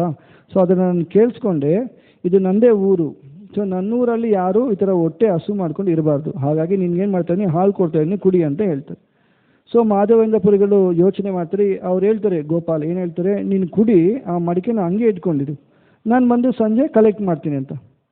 ಸೊ ಮಾಧವೇಂದ್ರ ಪುರಿಗಳು, ನಿನಗೆ ಎಲ್ಲಿಂದ ಬಂತು ಈ ಹಾಲು ಅಂದರೆ, ನನ್ನ ಹತ್ರ ಒಂದು 10 ಹಸು ಇದೆ, ನನಗೆ ಹಾಲು ಸಿಗುತ್ತೆ, ನೀನೇನು ತೊಂದರೆ ತಗೋಬೇಡ, ನೀನು ಕುಡಿ ಅಂತ ಹೇಳಿದಾಗ ಅವರು ಹಾಲು ಕುಡಿತಾರೆ. ಕುಡಿದ ಅವ್ರಿಗೆ ಫೀಲ್ ಆಗುತ್ತೆ. ನಾರ್ಮಲಾಗಿ ಹೇಳ್ಬೇಕಂದ್ರೆ ಜನರಲಿ ನಾವು ಪಾಕೆಟ್ ಹಾಲು ಕುಡಿದು ಮತ್ತು ನಾಟಿ ಹಸು ಹಾಲು ಕುಡಿಬೇಕಂದ್ರೆ ಏನಾಗುತ್ತೆ, ಡಿಫ್ರೆನ್ಸು ಗೊತ್ತಾಗುತ್ತೆ. ಆ ಥರ ಕೃಷ್ಣನೇ ಬಂದು ಅವ್ರಿಗೆ ಹಾಲು ಕೊಟ್ಟಾಗ ನಾರ್ಮಲ್ ಹಾಲ್ಗೂ ಅದಕ್ಕೆ ಡಿಫ್ರೆನ್ಸ್ ಇರೋದಿಲ್ವಾ. ಸೊ ತುಂಬ ಡಿಫ್ರೆನ್ಸ್. ಅವ್ರು ಕುಡಿದು ಫುಲ್ ಎಂಜಾಯ್ ಆಗ್ತಾರೆ. ಎಂಜಾಯ್ ಆಗಿ ಆ ಪಾಟ್ನ ಹಂಗೆ ತೊಳೆದು ಅಲ್ಲೇ ಇಡ್ತಾರೆ. ಬಂದು ಸಂಜೆ ಅವ್ರು ಗೋಪಾಲ ತೊಗೊಂಡೋಗ್ತೀನಿ ಅಂತ ಹೇಳಿದ್ರಲ್ಲ ಅಂತ ಅಲ್ಲೇ ಹಿಟ್ಟಾಗಿ ಏನಾಗುತ್ತೆ, ಹಾಗೆ ಸಂಜೆ ಆಗುತ್ತೆ, ಅವ್ರು ಬರೋದಿಲ್ಲ, ಅವ್ರು ಹಂಗೆ ನಿದ್ದೆ ಮಾಡ್ತಾರೆ. ನಿದ್ದೆ ಮಾಡ್ತಾ ಇದ್ದಂಗೆ ತಕ್ಷಣ ಒಂದು ಕನಸು ಬರುತ್ತೆ. ಕನಸು ಬಂದು ಏನು ಕನಸು ಬರುತ್ತೆ ಅಂದರೆ, ಅದೇ ಹುಡುಗ ಗೋಪಾಲ ಅಂತ ಯಾರು ಹಾಲು ಕೊಟ್ಟರಲ್ಲ, ಅವರು ಆ ಮಾಧವೇಂದ್ರಪ್ಪನ ಕೈ ಇಟ್ಕೊಂಡು ಕರ್ಕೊಂಡೋಗಿ ಒಂದು ಚಿಕ್ಕದು ಒಂದು ಮರ ಇರುತ್ತೆ, 2-3 ಮರ ಇರುತ್ತೆ, ಆ ಮರದ ಅಡಿಯಲ್ಲಿ ನಾನು ಇದ್ದೀನಿ, ಎಷ್ಟೊಂದು ವರ್ಷದಿಂದ ಅಲ್ಲೇ ಇದ್ದೀನಿ, ದಯವಿಟ್ಟು ನನ್ನ ಹೊರಗಡೆ ತೆಗಿ ಅಂತ ಹೇಳಿ ಆ ಗೋಪಾಲ ಮಾಧವೇಂದ್ರ ಪುರಿಗಳನ್ನ ಬೇಡ್ಕೊತಾರೆ. ತಕ್ಷಣ ಮಾಧವೇಂದ್ರ ಪುರಿ ಎದ್ದು ಶಾಕ್ ಆಗ್ತಾರೆ. ತಕ್ಷಣ ಊರಲ್ಲಿರೋಂಥ ಕೆಲವೊಬ್ಬರು ಸಹಾಯನ ತಗೊಂಡು ಅಲ್ಲಿ ಹೋಗಿ ಅಲ್ಲಿ ಅಗದಾಗ ಅಲ್ಲಿ ಏನು ಸಿಗುತ್ತೆ ಅಂದರೆ, ಗೋಪಾಲಂದು ವಿಗ್ರಹ ಸಿಗುತ್ತೆ. ಯಾರಿಗೆ? ಮಾಧವೇಂದ್ರ ಪುರಿಗೆ. ಆ ವಿಗ್ರಹ ಹೇಗಿರುತ್ತೆ ಅಂದರೆ, ಒಂದು ಕೈಯಲ್ಲಿ ಸೊಂಟದ ಮೇಲೆ, ಇನ್ನೊಂದು ಕೈ ಹಿಂಗೆ ಇಟ್ಟಿರ್ತಾರೆ, ಗೋವರ್ಧನಗಿರಿನ ಇಟ್ಟಿರ್ತಾರಲ್ವಾ, ಆ ಭಂಗಿಯಲ್ಲಿ ಆ ವಿಗ್ರಹ ಸಿಗುತ್ತೆ. ಮಾಧವೇಂದ್ರ ಪುರಿಗಳಿಗೆ ತುಂಬ ಖುಷಿ ಆಗುತ್ತೆ. ತಕ್ಷಣ ಅದನ್ನು ತಗೊಂಡೋಗಿ ಗೋವರ್ಧನಗಿರಿ ಹತ್ರ ಇನ್ಸ್ಟಾಲೇಷನ್ ಮಾಡ್ತಾರೆ. ಇನ್ಸ್ಟಾಲೇಷನ್ ಮಾಡಿ ಸಾವಿರಾರು ಮಡಿಕೆಗಳಿಂದ ಅವ್ರಿಗೆ ಪಂಚಗವ್ಯ ಪಂಚಾಮೃತ ಅಭಿಷೇಕ ಎಲ್ಲ ಮಾಡ್ತಾರೆ. ಮತ್ತು ಒಂದು ಮಾರ್ಬಲ್ ಟೆಂಪಲ್ ಅದಕ್ಕೆ ಕಟ್ತಾರೆ, ತುಂಬ ಚೆನ್ನಾಗಿ ಟೆಂಪಲ್ ಕಟ್ತಾರೆ. ಅದು ಇನ್ಸ್ಟಾಲೇಷನ್ ಸೆರೆಮನಿ ಬಂದು ನಾರ್ಮಲಾಗಿ ನಾವು ಒಂದು ದೇವಸ್ಥಾನ ಅಂತ ಹೇಳಿದ್ರೆ, ದೇವಸ್ಥಾನ ಇನ್ಸ್ಟಾಲೇಷನ್ ಸೆರೆಮನಿ ಎಷ್ಟು ದಿವಸ ಮಾಡ್ತೀವಿ, 1 ದಿವಸ 2 ದಿವಸ ಅಥವಾ 3 ದಿವಸ ಮಾಡ್ತೀವಲ್ವಾ. ಆದರೆ ಗೋಪಾಲ ವಿಗ್ರಹನಿಗೆ 2 ವರ್ಷ ಇನ್ಸ್ಟಾಲೇಷನ್ ಸೆರೆಮನಿ ಮಾಡ್ತಾರೆ. ಎಷ್ಟು ವರ್ಷ? 2 ವರ್ಷ. ಅದನ್ನು ಚೈತನ್ಯ ಚೇತನದಲ್ಲಿ ಒಂದು 10 ಪೇಜಿ ಇದೆ, ಹೇಗೆ ಇನ್ಸ್ಟಾಲೇಷನ್ ಮಾಡ್ದಂಗೆ. ಒಂದು ದಿವಸ ಅನ್ನಕೂಟ, ಅಂದರೆ ಒಂದು 10 ಎತ್ತಿನ ಗಾಡಿಯಲ್ಲಿ ಬಂದು ಅನ್ನ ಕೊಡ್ತಾರೆ. ಇನ್ನೊಂದು ಕಡೆ ಸಾವಿರಾರು ಪಾಟಲ್ಲಿ ದಾಲು, ಇನ್ನೊಂದು ಕಡೆ ಸಾವಿರಾರು ಪಾಟಲ್ಲಿ ಕಿಚಡಿ. ಈ ಥರ ಬರ್ತಾರೆ ಡಿವೋಟೀಸು, ಭಗವಂತನ ನೋಡ್ತಾರೆ, ಏನು ಮಾಡ್ತಾರೆ, ಭೋಗ ಆಫರ್ ಕೊಡ್ತಾರೆ. ಒಂದು ದಿವಸ ಒಂದು ಹಲ್ಲಿ, ಇನ್ನೊಂದು ದಿವಸ ಇನ್ನೊಂದು ಹಲ್ಲಿ, ಆ ಥರ ಬರ್ತಾನೇ ಇರ್ತಾರೆ. ಸುಮಾರಷ್ಟು ವರ್ಷಗಳಿಂದ ಬಂದು ಆಫರ್ ಆಗ್ತಾ ಇರ್ತಾರೆ. ಎಷ್ಟು ವರ್ಷ ನಡೀತದೆ? 2 ವರ್ಷ ಆಗುತ್ತೆ. 2 ವರ್ಷ ಆದಮೇಲೆ ಎಲ್ಲ ಪೂಜಾರಿಗಳಿಗೆ ಅವರು ಟ್ರೈನಿಂಗ್ ಕೊಟ್ಟಿರ್ತಾರೆ, ತುಂಬ ಚೆನ್ನಾಗಿ ಸೇವೆ ಮಾಡ್ತಾರೆ. ಒಂದು ದಿವಸ ಮಾಧವೇಂದ್ರ ಪುರಿಗಳು ಮಲಗಿದಾಗ ಅವ್ರಿಗೊಂದು ಕನಸು ಬರುತ್ತೆ. ಕನಸು ಬಂದು ಗೋಪಾಲ್ ಏನು ಮಾಡ್ತಾರೆ, ನನಗೆ ಆದ್ರೂ ಸಹ ತುಂಬ ಮೈಯೆಲ್ಲ ಹೀಟ್ ಇದೆ, ನೀನೇನು ಮಾಡೋದು, ನನಗೆ ಸ್ವಲ್ಪ ಗಂಧ ಹಚ್ಚು ಅಂತ ಹೇಳ್ತಾರೆ. ಆದರೆ ಗಂಧ ನೀನು ತೊಗೊಂಬರ್ಬೇಕಂತ. ಆ ಗಂಧನ ಇಲ್ಲಿಂದ ಎಲ್ಲಿ ಸಿಗುತ್ತೆ? ವೆಸ್ಟ್ ಬೆಂಗಾಲ್ ಹತ್ರ ಸಿಗುತ್ತೆ, ಅಲ್ಲಿ ಹೋಗಿ ತೊಗೊಂಬ ಅಂತ ಹೇಳ್ತಾರೆ. ಸೊ ಬೆಳಗ್ಗೆ ಎದ್ದ ತಕ್ಷಣ ಮಾಧವೇಂದ್ರ ಪುರಿಗಳು ಅಲ್ಲಿರುವಂಥ ಭಕ್ತರಿಗೆ ಟ್ರೈನಿಂಗ್ ಕೊಟ್ಟಿದ್ದಾರೆ, ಪೂಜಾರಿಗಳಿಗೆ, ನೀವು ಸೇವೆ ಮಾಡ್ತಾಯಿರಿ, ನಾನು ಹೋಗಿ ಚಂದನ್ ತರ್ತೀನಿ ಅಂತ ಹೇಳ್ತಾರೆ. ಸೊ ಇವ್ರಿಗೆ ಹೋಗೋ ಟೈಮಲ್ಲಿ ಇವರು ಬೆಂಗಾಲ್ಗೆ ಹೋಗ್ತಾರೆ, ಅಲ್ಲಿ ಅದ್ವೈತಾಚಾರ್ಯಗೆ ದೀಕ್ಷೆನೂ ಸಹ ಕೊಡ್ತಾರೆ. ಅದಾದಮೇಲೆ ಮತ್ತೆ ಅವರು ಪೂರಿ ಜಗನ್ನಾಥ್ಗೆ ಬರ್ತಾರೆ. ಪೂರಿ ಜಗನ್ನಾಥ್ಗೆ ಬರೋ ಟೈಮಲ್ಲಿ ಅವ್ರು ಏನು ಮಾಡ್ತಾರೆ, ರೆಮುನಾಗೆ ಬರ್ತಾರೆ. ರೆಮುನಾಗೆ ಬಂದಾಗ ಮಾಧವೇಂದ್ರ ಪುರಿಗಳು ಅಲ್ಲಿ ಗೋಪಿನಾಥ್ನ ನೋಡ್ತಾರೆ. ಈ ಗೋಪಿನಾಥ್ ದೀಟಿ ನೋಡಿಬಿಟ್ಟು ಅಲ್ಲಿರೋಂಥ ಪೂಜಾರಿಗಳ ಹತ್ರ ಮಾತಾಡ್ತಾರೆ, ನೀವು ಹೆಂಗೆಲ್ಲ ಸೇವೆ ಮಾಡ್ತೀರಾ ಅಂತ. ಅವ್ರು ಹೇಳ್ತಾರೆ, ನಾವು ಈ ಥರ ಎಲ್ಲ ಪೂಜೆ ಮಾಡ್ತೀವಿ, ನೈಟ್ ಆದರೆ ನಾವೇನು ಮಾಡ್ತೀವಿ, 12 ಮಡಿಕೆಗಳಲ್ಲಿ ಕ್ಷೀರಾನ್ನನ ಭಗವಂತನಿಗೆ ಆಫರ್ ಮಾಡ್ತೀವಿ ಅಂತ. ಸೊ ಇವರು, ಹೌದಾ, ಕ್ಷೀರಾನ್ನ ಹೇಗೆ ಮಾಡ್ತೀರಾ, ನಾವು ನೀವು ಹೇಳ್ಕೊಟ್ರೆ ಅದೇ ಥರನೇ ನಾವು ಭಗವಂತನಿಗೆ ನಮ್ಮ ಗೋಪಾಲ್ಗೂ ಸಹ ಆಫರ್ ಮಾಡ್ತೀವಿ ಅಂತ ಹೇಳ್ತಾರೆ. ಅದಾದಮೇಲೆ ಎಷ್ಟು ಚೆನ್ನಾಗಿರುತ್ತೆ ಅಂತ ಅವ್ರು ಥಿಂಕ್ ಮಾಡ್ತಾರೆ. ಆಮೇಲೆ ಸ್ವಲ್ಪ ಹೊತ್ತಾದಮೇಲೆ ಅವ್ರು ಬೇಜಾರು ಮಾಡ್ಕೊತಾರೆ, ಭಗವಂತನಿಗೆ ಆಫರೇ ಆಗಿಲ್ಲ, ನಾನು ಆವಾಗಲೇ ಅದು ಟೇಸ್ಟ್ ಹೆಂಗಿದೆ ಅಂತ ಥಿಂಕ್ ಮಾಡಿದ್ರೆ ಅದು ತಪ್ಪು ಅಂತ ಹೇಳಿಬಿಟ್ಟು ದೂರ ಇರ್ತಾರೆ. ಸೊ ಆ ಟೆಂಪಲ್ಲಿ ಪೂಜಾರಿಗಳು 12 ಮಡಿಕೆಯಲ್ಲಿ ಭಗವಂತನಿಗೆ ಭೋಗ ಇಡ್ತಾರೆ. ಅದಾದಮೇಲೆ ಮಡಿಕೆಗಳನ್ನ ತೆಗಿತಾರೆ, ಟೆಂಪಲ್ ಮುಚ್ತಾರೆ, ಹೋಗಿ ಮಲ್ಕೊಂಡಿರ್ತಾರೆ. ಪೂಜಾರಿಗೆ ಒಂದು ಕನಸು ಬರುತ್ತೆ. ಸೊ ಅಲ್ಲಿ ಮಾದೇವೇಂದ್ರ ಪುರಿ ಅಂತ ಒಬ್ರು ಇದ್ದಾರೆ ಭಕ್ತ, ಅವ್ರೇನು ಪ್ರಸಾದ ತೊಗೊಂಡಿಲ್ಲ, ಒಂದು ಮಡಿಕೆ ಕ್ಷೀರನ ಕೊಡು ಅಂತ. ಪೂಜಾರಿ ಕನಸಲ್ಲಿ ಯೋಚನೆ ಮಾಡ್ತಾರೆ, ಮಡಿಕೆ ಕ್ಷೀರನ ಇವಾಗ ಎಲ್ಲಿದೆ, ಟೆಂಪಲ್ ಎಲ್ಲ ಕ್ಲೋಸ್ ಆಗಿದೆ ಅಂತ. ಅವಾಗ ಗೋಪಿನಾಥ್ ಅವ್ರ ಕನಸಲ್ಲಿ ಬಂದು ಹೇಳ್ತಾರೆ, ನಾನು ಹಿಂದ್ಗಡೆ ಒಂದು ಮಡಿಕೆ ಇದೆ, ಅದರಲ್ಲಿ ಕ್ಷೀರನ ಇದೆ, ತೊಗೊಂಡೋಗಿ ಕೊಡು ಅಂತ. ತಕ್ಷಣ ಇವರು ಎದ್ದು ಪೂಜಾರಿ ಶಾಕ್ ಆಗ್ತಾರೆ, ನಾನು 12 ಮಡಿಕೆ ಇಟ್ಟೆ, ಅದು ತೆಗಿಬೇಕಾದ್ರೆ ನೋಡಿಲ್ವಲ್ಲ ಅಂತ. ಹೋಗಿ ನೋಡಿದಾಗ, ಟೆಂಪಲ್ ಓಪನ್ ಮಾಡಿ ನೋಡಿದಾಗ ಖುದ್ದಾಗಿ ಭಗವಂತನ ಹಿಂದೆ ಒಂದು ಪಾಟ್ ಬಚ್ಚಿಕೊಂಡಿರ್ತಾರೆ. ತಕ್ಷಣ ಅವ್ರ ಕಣ್ಣಲ್ಲಿ ನೀರು ಬರುತ್ತೆ. ಭಗವಂತ ಕಳ್ತನ ಮಾಡಿದ್ರು, ಯಾರಿಗೋಸ್ಕರ? ಮಾಧವೇಂದ್ರ ಪುರಿ. ಸೊ ಅವ್ರು ಎಂಥ ಒಳ್ಳೆ ಭಕ್ತ ಅಂತ ಹೇಳಿ ಆ ಪಾಟ್ನ ತಗೊಂಡು, ಆ ಕ್ಷೀರನ ತಗೊಂಡೋಗಿ ಮಾಧವೇಂದ್ರ ಪುರಿಗಳು ಕೊಡ್ತಾರೆ. ಕೊಟ್ಟಾಗ ನೀವು ಎಂಥ ಅದ್ಭುತವಾದ ಡಿವೋಟಿಸ್ ಅಂತ ಅವ್ರು ವರ್ಣನೆ ಮಾಡ್ತಾ ಇರ್ತಾರೆ. ತಕ್ಷಣ ಅವ್ರಿಗೂ ತುಂಬ ರೋಮಾಂಚನ ಆಗುತ್ತೆ. ಸೊ ಇದೇ ಪ್ಲೇಸಲ್ಲಿ ಏನಾದರೂ ಜಾಸ್ತಿ ಹೊತ್ತಿದ್ರೆ ಎಲ್ಲ ಜನ ಬರ್ತಾರೆ ಅಂತ ಹೇಳಿ ಅವರು ಆ ಯಮುನಾನ ಬಿಟ್ಟು ಪೂರಿಗೆ ಹೊರಟೋಗ್ತಾರೆ. ಸೊ ಪೂರಿಗೆ ಹೊರಟೋದಾಗ ಮಾಧವೇಂದ್ರ ಪುರಿ ಯಮುನಾದಿಂದ ಪೂರಿಗೆ ಹೋಗ್ತಲ್ವ, ಅದಕ್ಕಿಂತ ಮುಂಚೆ ಅವ್ರ ನ್ಯೂಸ್ ಸ್ಪ್ರೆಡ್ ಆಗಿರುತ್ತೆ. ಕರೆಕ್ಟ್ ಅಲ್ವಾ? ಈ ಕಾಲದಲ್ಲಿ ಅಷ್ಟೇ, ನಾವು ಯಾರಿಗಾದ್ರೂ ಒಂದು ನ್ಯೂಸ್ ಹೇಳಿದ್ರೆ ಏನಾಗುತ್ತೆ, ಅದು ಸೆಕೆಂಡ್ಸಲ್ಲಿ ಎಲ್ಲರಿಗೂ ಸ್ಪ್ರೆಡ್ ಆಗ್ಬಿಡುತ್ತೆ. ಓಕೆನಾ? ಇವಾಗ ಸ್ಪ್ರೆಡ್ ಆಗೋದೆಲ್ಲ ಏನು ಬೇಡದೇ ಇರೋಂಥ ವಿಚಾರ, ಆದರೆ ಆವಾಗ ಬೇಕಾಗಿರೋದು ಮಾಧವೇಂದ್ರ ಪುರಿ ವಿಚಾರ ಪೂರಿಯಲ್ಲಿ ಎಲ್ಲರಿಗೂ ಗೊತ್ತಾಗುತ್ತೆ. ಯಾವಾಗ ಪುರಿ ಹೋಗ್ತಾರಲ್ವ ಎಲ್ಲರೂ ಬರ್ತಾರೆ, ಓ ನಿಮಗೋಸ್ಕರ ಭಗವಂತ ಕ್ಷೀರನ ಏನು ಮಾಡಿದ್ದಾರೆ, ಕಳ್ತನ ಮಾಡಿದ್ದಾರೆ ಅಂತ ಹೇಳಿ ಅವ್ರಿಗೆಲ್ಲ ಧನ್ಯವಾದ ಮಾಡೋದು, ನಮಸ್ಕಾರ ಮಾಡ್ತಾರೆ. ಸೊ ಡಿವೋಟಿ ಏನು ಮಾಡ್ತಾರೆ, ಈ ಮಾಧವೇಂದ್ರ ಪುರಿ ಆ ಸಿಚುವೇಶನ್ನ ಚೆನ್ನಾಗಿ ಯೂಸ್ ಮಾಡ್ಕೊತಾರೆ. ಸೊ ಎಲ್ಲ ಡಿವೋಟೀಸ್ ಬಂದಿದ್ರಲ್ವಾ, ನನಗೇನು ಬೇಕು, ಸ್ವಲ್ಪ ಚಂದನ ಬೇಕು, ಜೊತೆಗೆ ಸ್ವಲ್ಪ ಕರ್ಪೂರ ಬೇಕು, ಇದನ್ನು ಅರೇಂಜ್ ಮಾಡಿಕೊಟ್ರೆ ನಾನು ಗೋಪಾಲನ್ಗೆ ಹೋಗಿ ಹಚ್ಚಬೇಕು ಅಂತ ಹೇಳ್ತಾರೆ. ಸೊ ಅಲ್ಲಿರೋಂಥ ಎಲ್ಲ ಪ್ರಜೆಗಳು ಮತ್ತು ರಾಜನ ಸಹಾಯದಿಂದ ಸುಮಾರು 40 kg ಚಂದನು ಮತ್ತು ಒಂದು 4 kg ಕರ್ಪೂರ ಅವ್ರಿಗೆ ಕೊಡ್ತಾರೆ. ತಕ್ಷಣ ಅದನ್ನು ತಗೊಂಡು ಮಾಧವೇಂದ್ರ ಪುರಿ ಮತ್ತು ಅಲ್ಲಿರೋಂಥ ರಾಜ ಲೆಟರ್ ಬರ್ಕೊಡ್ತಾರೆ, ಯಾರು ಇವ್ರಿಗೆ ಟ್ಯಾಕ್ಸ್ ಕೊಡೋಂಗೆ, ಟ್ಯಾಕ್ಸ್ ಟೋಲ್ಡು ಅದೆಲ್ಲ ಇರುತ್ತಲ್ವ, ಚಂದನ ಸುಮ್ಮನೆ ತೊಗೊಂಡು ಹೋಗಂಗಿಲ್ವಲ್ಲ ಇವಾಗೆಲ್ಲ, ಅವಾಗ್ಲೂ ಅಷ್ಟೇ. ಸೊ ಅವ್ರಿಗೆಲ್ಲ ಲೆಟರ್ ಎಲ್ಲ ಬರ್ಕೊಟ್ಟು ಇವ್ರು ತೊಗೊಂಡು ಹೋಗ್ಬೋದು ಅಂತ ಹೇಳ್ತಾರೆ. ಸೊ ಆ ಚಂದನ ತೊಗೊಂಡೋಗಿ ಮತ್ತೆ ಯಮುನಾ ಹತ್ರ ಬಂದಾಗ ಬಂದು ಸ್ವಲ್ಪ ವಿಶ್ರಾಂತಿ ತೊಗೊತಾರೆ. ಅವಾಗ ಮತ್ತೆ ಕನಸಲ್ಲಿ ಅವ್ರಿಗೆ ಗೋಪಿನಾಥ ಬರ್ತಾರೆ. ಗೋಪಿನಾಥ್ ಬಂದು ಏನು ಹೇಳ್ತಾರೆ, ನೀನು ಇಲ್ಲೇ ಇರು, ಇಲ್ಲೇ ನನಗೆ ಸೇವೆ ಮಾಡು ಅಂತ. ಮತ್ತು ಗೋಪಾಲ ಕನ್ಸಲ್ಲಿ ಬರ್ತಾರೆ, ಬಂದು ಏನು ಹೇಳ್ತಾರೆ, ನನಗೆ ಆಲ್ರೆಡಿ ಮೈ ತಂಪಾಗಿದೆ, ಬೇರೆಯವರು ಚಂದನ ಹಚ್ಚಿದ್ದಾರೆ, ನೀನೇನು ಮಾಡು ಅದೇ ಗೋಪಿನಾಥ್ಗೆ ನೀನು ಮಾಡು, ಚಂದನ ಹಚ್ಚಿ ಅಲ್ಲೇ ಇರು ಅಂತ ಹೇಳ್ತಾರೆ. ಸೊ ಅಲ್ಲಿ ಗೋಪಿನಾಥ್ಗೆ ನೀನು ಚಂದನ ಹಚ್ಚಿದರೆ ವೃಂದಾವನದಲ್ಲಿರೋಂಥ ನನಗೂ ಚಂದನ ಹಚ್ಚಿದಾನೆ ಅಂತ ಹೇಳಿ ಭಗವಂತನೇ ಅವ್ರಿಗೆ ಹೇಳ್ತಾರೆ. ತಕ್ಷಣ ಬೆಳಗ್ಗೆ ಎದ್ದುಬಿಟ್ಟು ಮಾಧವೇಂದ್ರ ಪುರಿಗಳು ಅಲ್ಲಿರೋಂಥ ಗೋಪಿನಾಥ್ಗೆಲ್ಲ ಚಂದನ ಹಚ್ಚಿಬಿಟ್ಟು ಈ ಚಂದನ ಯಾತ್ರೆ ಸ್ಟಾರ್ಟ್ ಮಾಡ್ತಾರೆ. ಸೊ ಈ ರೀತಿಯಿಂದ ಅಕ್ಷಯ ತೃತೀಯ ದಿವಸನೇ ಅವ್ರು ಏನು ಮಾಡ್ತಾರೆ, ಚಂದನ ಭಗವಂತನಿಗೆ ಹಚ್ತಾರೆ. ಇಲ್ಲಿ ಸಹ ಸ್ಮರಣೆ ಮಾಡಬೇಕು. ಸೊ ಇಲ್ಲಿ ಏನಪ್ಪ ಪಾಠ ಅಂತ ಹೇಳಿದ್ರೆ, ಮಾಧವೇಂದ್ರ ಪುರಿಗಳು ಸನ್ಯಾಸಿ ತಗೋಬೇಕಂದ್ರೆ ನಿಯರ್ಲಿ 75 ವರ್ಷ ಆ ಥರ ಆಗಿತ್ತಂತೆ. ಆ ಟೈಮಲ್ಲಿ ಭಗವಂತ ಬಂದು ಅವ್ರು ಏನು ಮಾಡ್ತಾರೆ, ಕನಸಲ್ಲಿ ನೀನು ಹೋಗಬೇಕು ಪೂರಿಗೆ, ಹೋಗಿ ತೊಗೊಂಬರ್ಬೇಕು ಅಂತ ಹೇಳ್ತಾರೆ. 75ನೇ ವರ್ಷದಲ್ಲಿ ನಮ್ಗೆ ಯಾರಾದರೂ ಏನಾದರೂ ಒಂದು ಕೆಲಸ ಹೇಳಿದ್ರೆ ಮಂಚದಿಂದ ಕೆಳಗೆ ಇಳಿಯೋಕ್ಕೂ ಆಗೋದಿಲ್ಲ. ಆದರೆ ಅವ್ರಿಗೆ ಹೆಂಗೆ ಸಾಧ್ಯ ಆಯ್ತು ಅಂದರೆ ಅವರಲ್ಲಿ ಅಷ್ಟು ಭಕ್ತಿ ಇತ್ತು ಅಂತ. ಯಾವಾಗ ಭಗವಂತನ ಮೇಲೆ ತುಂಬ ಭಕ್ತಿ ಇರುತ್ತಲ್ವ, ಅದಕ್ಕೆ ಏಜ್ ಸಂಬಂಧ ಎಲ್ಲ ಸೇವೆ ಮಾಡ್ಬೋದು ಅಂತ. ಸೊ ಅಲ್ಲಿ ಹೋಗ್ತಾರೆ, ಸೇವೆ ಮಾಡ್ತಾರೆ. ಎರಡನೇದು, ಭಗವಂತ ಕನ್ಸಲ್ಲಿ ಬಂದು ನೀನೇನು ವೃಂದಾವನಕ್ಕೆ ಬರಬೇಡ, ಅಲ್ಲೇ ಇರು ಅಂತ ಹೇಳ್ತಾರೆ. ಸೊ ಅದನ್ನು ಆಕ್ಸೆಪ್ಟ್ ಮಾಡ್ತಾರೆ. ಸೊ ಕೆಲವೊಂದು ಟೈಮ್ ಏನಾಗುತ್ತೆ, ಡಿವೋಟೀಸ್ಗೆ ಕೆಲವೊಂದು ಸುಮಾರು ವರ್ಷದಿಂದ ಕೆಲವೊಂದು ಸರ್ವಿಸ್ ಮತ್ತೊಂದೆಲ್ಲ ಮಾಡ್ತಾ ಇದ್ದಾಗ ಏನಾಗುತ್ತೆ, ಇದನ್ನು ಬೇಡ ಇನ್ನೊಂದು ಮಾಡು ಅಂತ ಹೇಳಿದ್ರೆ ನಮಗೆ ಕಷ್ಟ ಆಗುತ್ತೆ. ಆದರೆ ಮಾಧವೇಂದ್ರ ಪುರಿಗಳು ನೋಡಿ ಇನ್ಸ್ಪೈರ್ ಆಗಬೇಕು, ಭಗವಂತ ಏನು ಕೊಡ್ತಾರೋ, ಏನು ಸೇವೆನೋ ಯಾರಿಗೂ ತಾರತಮ್ಯ ವಹಿಸ್ತೀರಾ. ಎಕ್ಸಾಂಪಲ್ಗೆ ಹೇಳ್ತಾರೆ, ಒಳಗಡೆ ಗರ್ಭಗುಡಿಯಲ್ಲಿ ಅಭಿಷೇಕ ಮಾಡೋರ್ಗೆ ಏನು ಫಲ ಸಿಗುತ್ತೆ, ಕಸ ಗುಡಿಸೋರ್ಗೂ ಅದೇ ಫಲ, ಎಲ್ಲ ಸೇವೆದಲ್ಲೂ ಒಂದೇ ಫಲ ಸಿಗುತ್ತೆ ಅನ್ನೋದನ್ನ ಈ ಇದರಿಂದ ನಾವು ಅರ್ಥ ಮಾಡ್ಬೋದು. ಅದೇ ರೀತಿಯಲ್ಲಿ ನಮ್ಮ ಇಸ್ಕಾನಲ್ಲೂ ಅಷ್ಟೇ, ನಾಳೆಯಿಂದ ಚಂದನ ಯಾತ್ರೆ ಸ್ಟಾರ್ಟ್ ಆಗುತ್ತೆ. 21 ದಿವಸ ಇರುತ್ತೆ. ಮನೆಯಲ್ಲಿ ಯಾರಿಗಾದ್ರೂ ವಿಗ್ರಹ ಇದ್ರೂ ಸಹ ಕಣ್ಣಿಗೆ ಬಿಟ್ಟು, ಕೆಲವೊಂದೇ ತಪ್ಪಾಗಿ ಅರ್ಥ ಮಾಡಿದ್ರು, ಈ ಕಣ್ಣುಗಳಿಗೆ ಬಿಟ್ಟು ಎಂಟೈರ್ ಬಾಡಿಗೆ ಏನು ಮಾಡ್ಬೋದು, ನಾವು ಚಂದನ ಹಚ್ಬೋದು.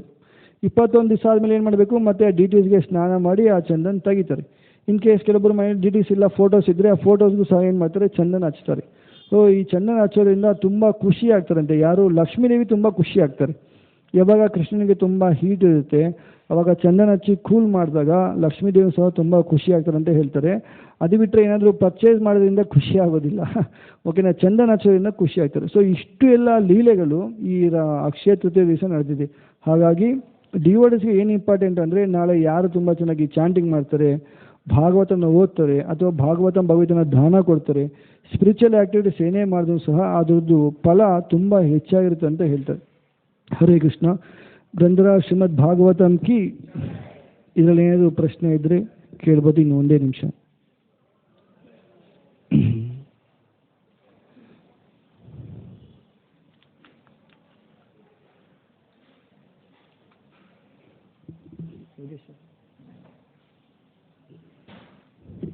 ಹರೇ ಕೃಷ್ಣ. ಇವತ್ತಿನ ಪ್ರವಚನಕ್ಕೆ ಸಂಬಂಧಪಟ್ಟದ್ದು ಯಾರಿಗಾದರೂ ಕ್ವಶನ್ ಇದ್ದರೆ ಖಂಡಿತ ಕೇಳ್ಬೋದು, ಇಲ್ಲ ಅಂದರೆ ಇಲ್ಲಿಗೆ ಮುಗಿಸೋಣ.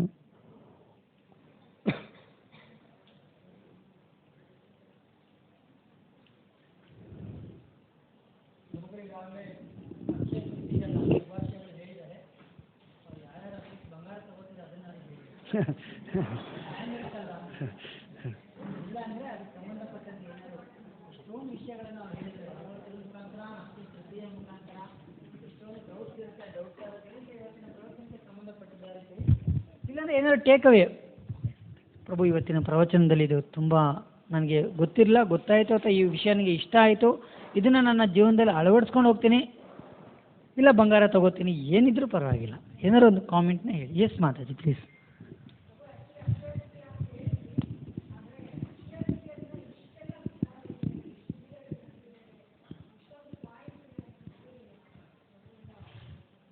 Thank you Mataji, thank you. ಎಲ್ಲವೂ ಅಕ್ಷಯವಾಗುತ್ತೆ, ಜಪ ಮಾಡಿ ಅಕ್ಷಯವಾಗುತ್ತೆ, ಭಾಗವತ ಓದಿ ಅಕ್ಷಯವಾಗುತ್ತೆ, ಎಲ್ಲವೂ ಅಕ್ಷಯವಾಗುತ್ತೆ, ಸೇವೆ ಮಾಡಿ ಅಕ್ಷಯವಾಗುತ್ತೆ. Thank you Mataji. ಬೇರೆ ಏನಾದರೂ ಪ್ರಶ್ನೆ, ಎನಿ ಕಾಮೆಂಟ್ಸ್?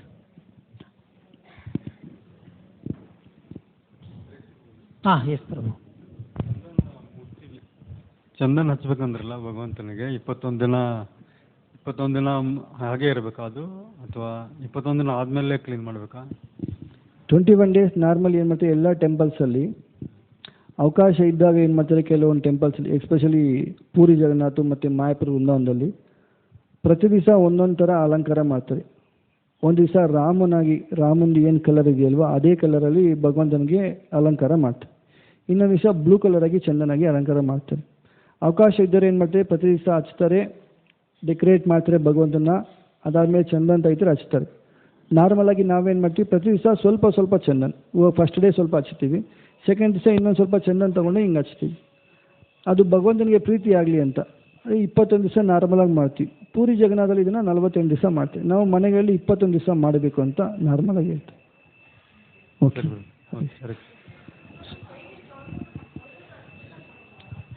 ನಿಮಗೆ ತೊಂದರೆ ಇಲ್ಲ ಅಂದರೆ ಖಂಡಿತ ಡೈಲಿ ತೊಳೆದುಬಿಟ್ಟು ಹಚ್ಚೋದು ಏನು ತೊಂದರೆ ಇಲ್ಲ. ಟೆಂಪಲಲ್ಲಿ ನಾವೇನು ಮಾಡ್ತಾರೆ ನಾರ್ಮಲಾಗಿ ಜನರ ಅಂದರೆ ಚಂದನ ಹಚ್ತೀವಿ, ದಿವಸ ಸ್ವಲ್ಪ ಸ್ವಲ್ಪ ಇನ್ನೂ ಆ್ಯಡ್ ಮಾಡ್ತೀವಿ. ಕೆಲವೊಬ್ಬರು ಅನುಕೂಲ ಇರೋರು ಏನು ಮಾಡ್ತಾರೆ, ಫುಲ್ಲು ಚಂದನ ಹಚ್ತಾರೆ, ತೆಗಿತಾರೆ, ಮತ್ತೆ ಫುಲ್ ಹಚ್ತಾರೆ. ಒಂದೊಂದು ವೇಷ ಒಂದೊಂದು ದಿವಸ. ನಾನು ಹೇಳ್ದಲ್ವ, ರಾಮನಾಗಿ ಒಂದು ದಿವಸ ಅಲಂಕಾರ ಮಾಡ್ತಾರೆ, ಕೃಷ್ಣನಾಗಿ, ಮತ್ತು ವೃಂದಾವನದಲ್ಲಿ ನಡೆದಿರುವಂಥ ಲೀಲೆ ಮುಖಾಂತರ ಒಂದು ಅಲಂಕಾರ ಮಾಡೋದು, ಸುಮಾರಷ್ಟು ಅಲಂಕಾರಗಳು ಮಾಡ್ತಾರೆ ಟೆಂಪಲ್ಸ್ ದೊಡ್ಡ. ಹೇಳಿ ಮಾತಾಜಿ, ನಾ ಆವಾಗಲೇ ಹೇಳಿದ್ನಲ್ಲ ಫೋಟೋ, ಕೃಷ್ಣನ ಫೋಟೋ ಏನಿದೆಯಲ್ಲೋ ಅದಕ್ಕೆ ಕಣ್ಣಿಗೆ ಬಿಟ್ಟು ಮುಖಕ್ಕೆ ಹಚ್ತಾರೆ. ಇದರಿಂದ ಲಕ್ಷ್ಮೀದೇವಿ ತುಂಬ ಸುಪ್ರೀತರಾಗ್ತಾರೆ ಅಂತಲೂ ಸಹ ಹೇಳ್ತಾರೆ. ಓಕೆನಾ? ಸರಿ. ಸೊ ಹಾಗಾಗಿ ಎಲ್ಲರೂ ಕೂಡ ಬಂಗಾರದ ಬದಲಾಗಿ ಚಂದನವನ್ನು ಪರ್ಚೇಸ್ ಮಾಡ್ಕೊಳ್ಳಿ. ಗೋಪಿ ಚಂದನ ಕೂಡ ಸಿಗುತ್ತೆ, ಅದನ್ನು ಕೂಡ ಪರ್ಚೇಸ್ ಮಾಡ್ಕೊಳ್ಳಿ. ಭಗವಂತನಿಗೆ ಮಾಧವನಿಗೆ ಹಚ್ಚಿ ಲಕ್ಷ್ಮೀದೇವಿ ತಾನಾಗಿ ಬರ್ತಾರೆ. ಹರೇ ಕೃಷ್ಣ.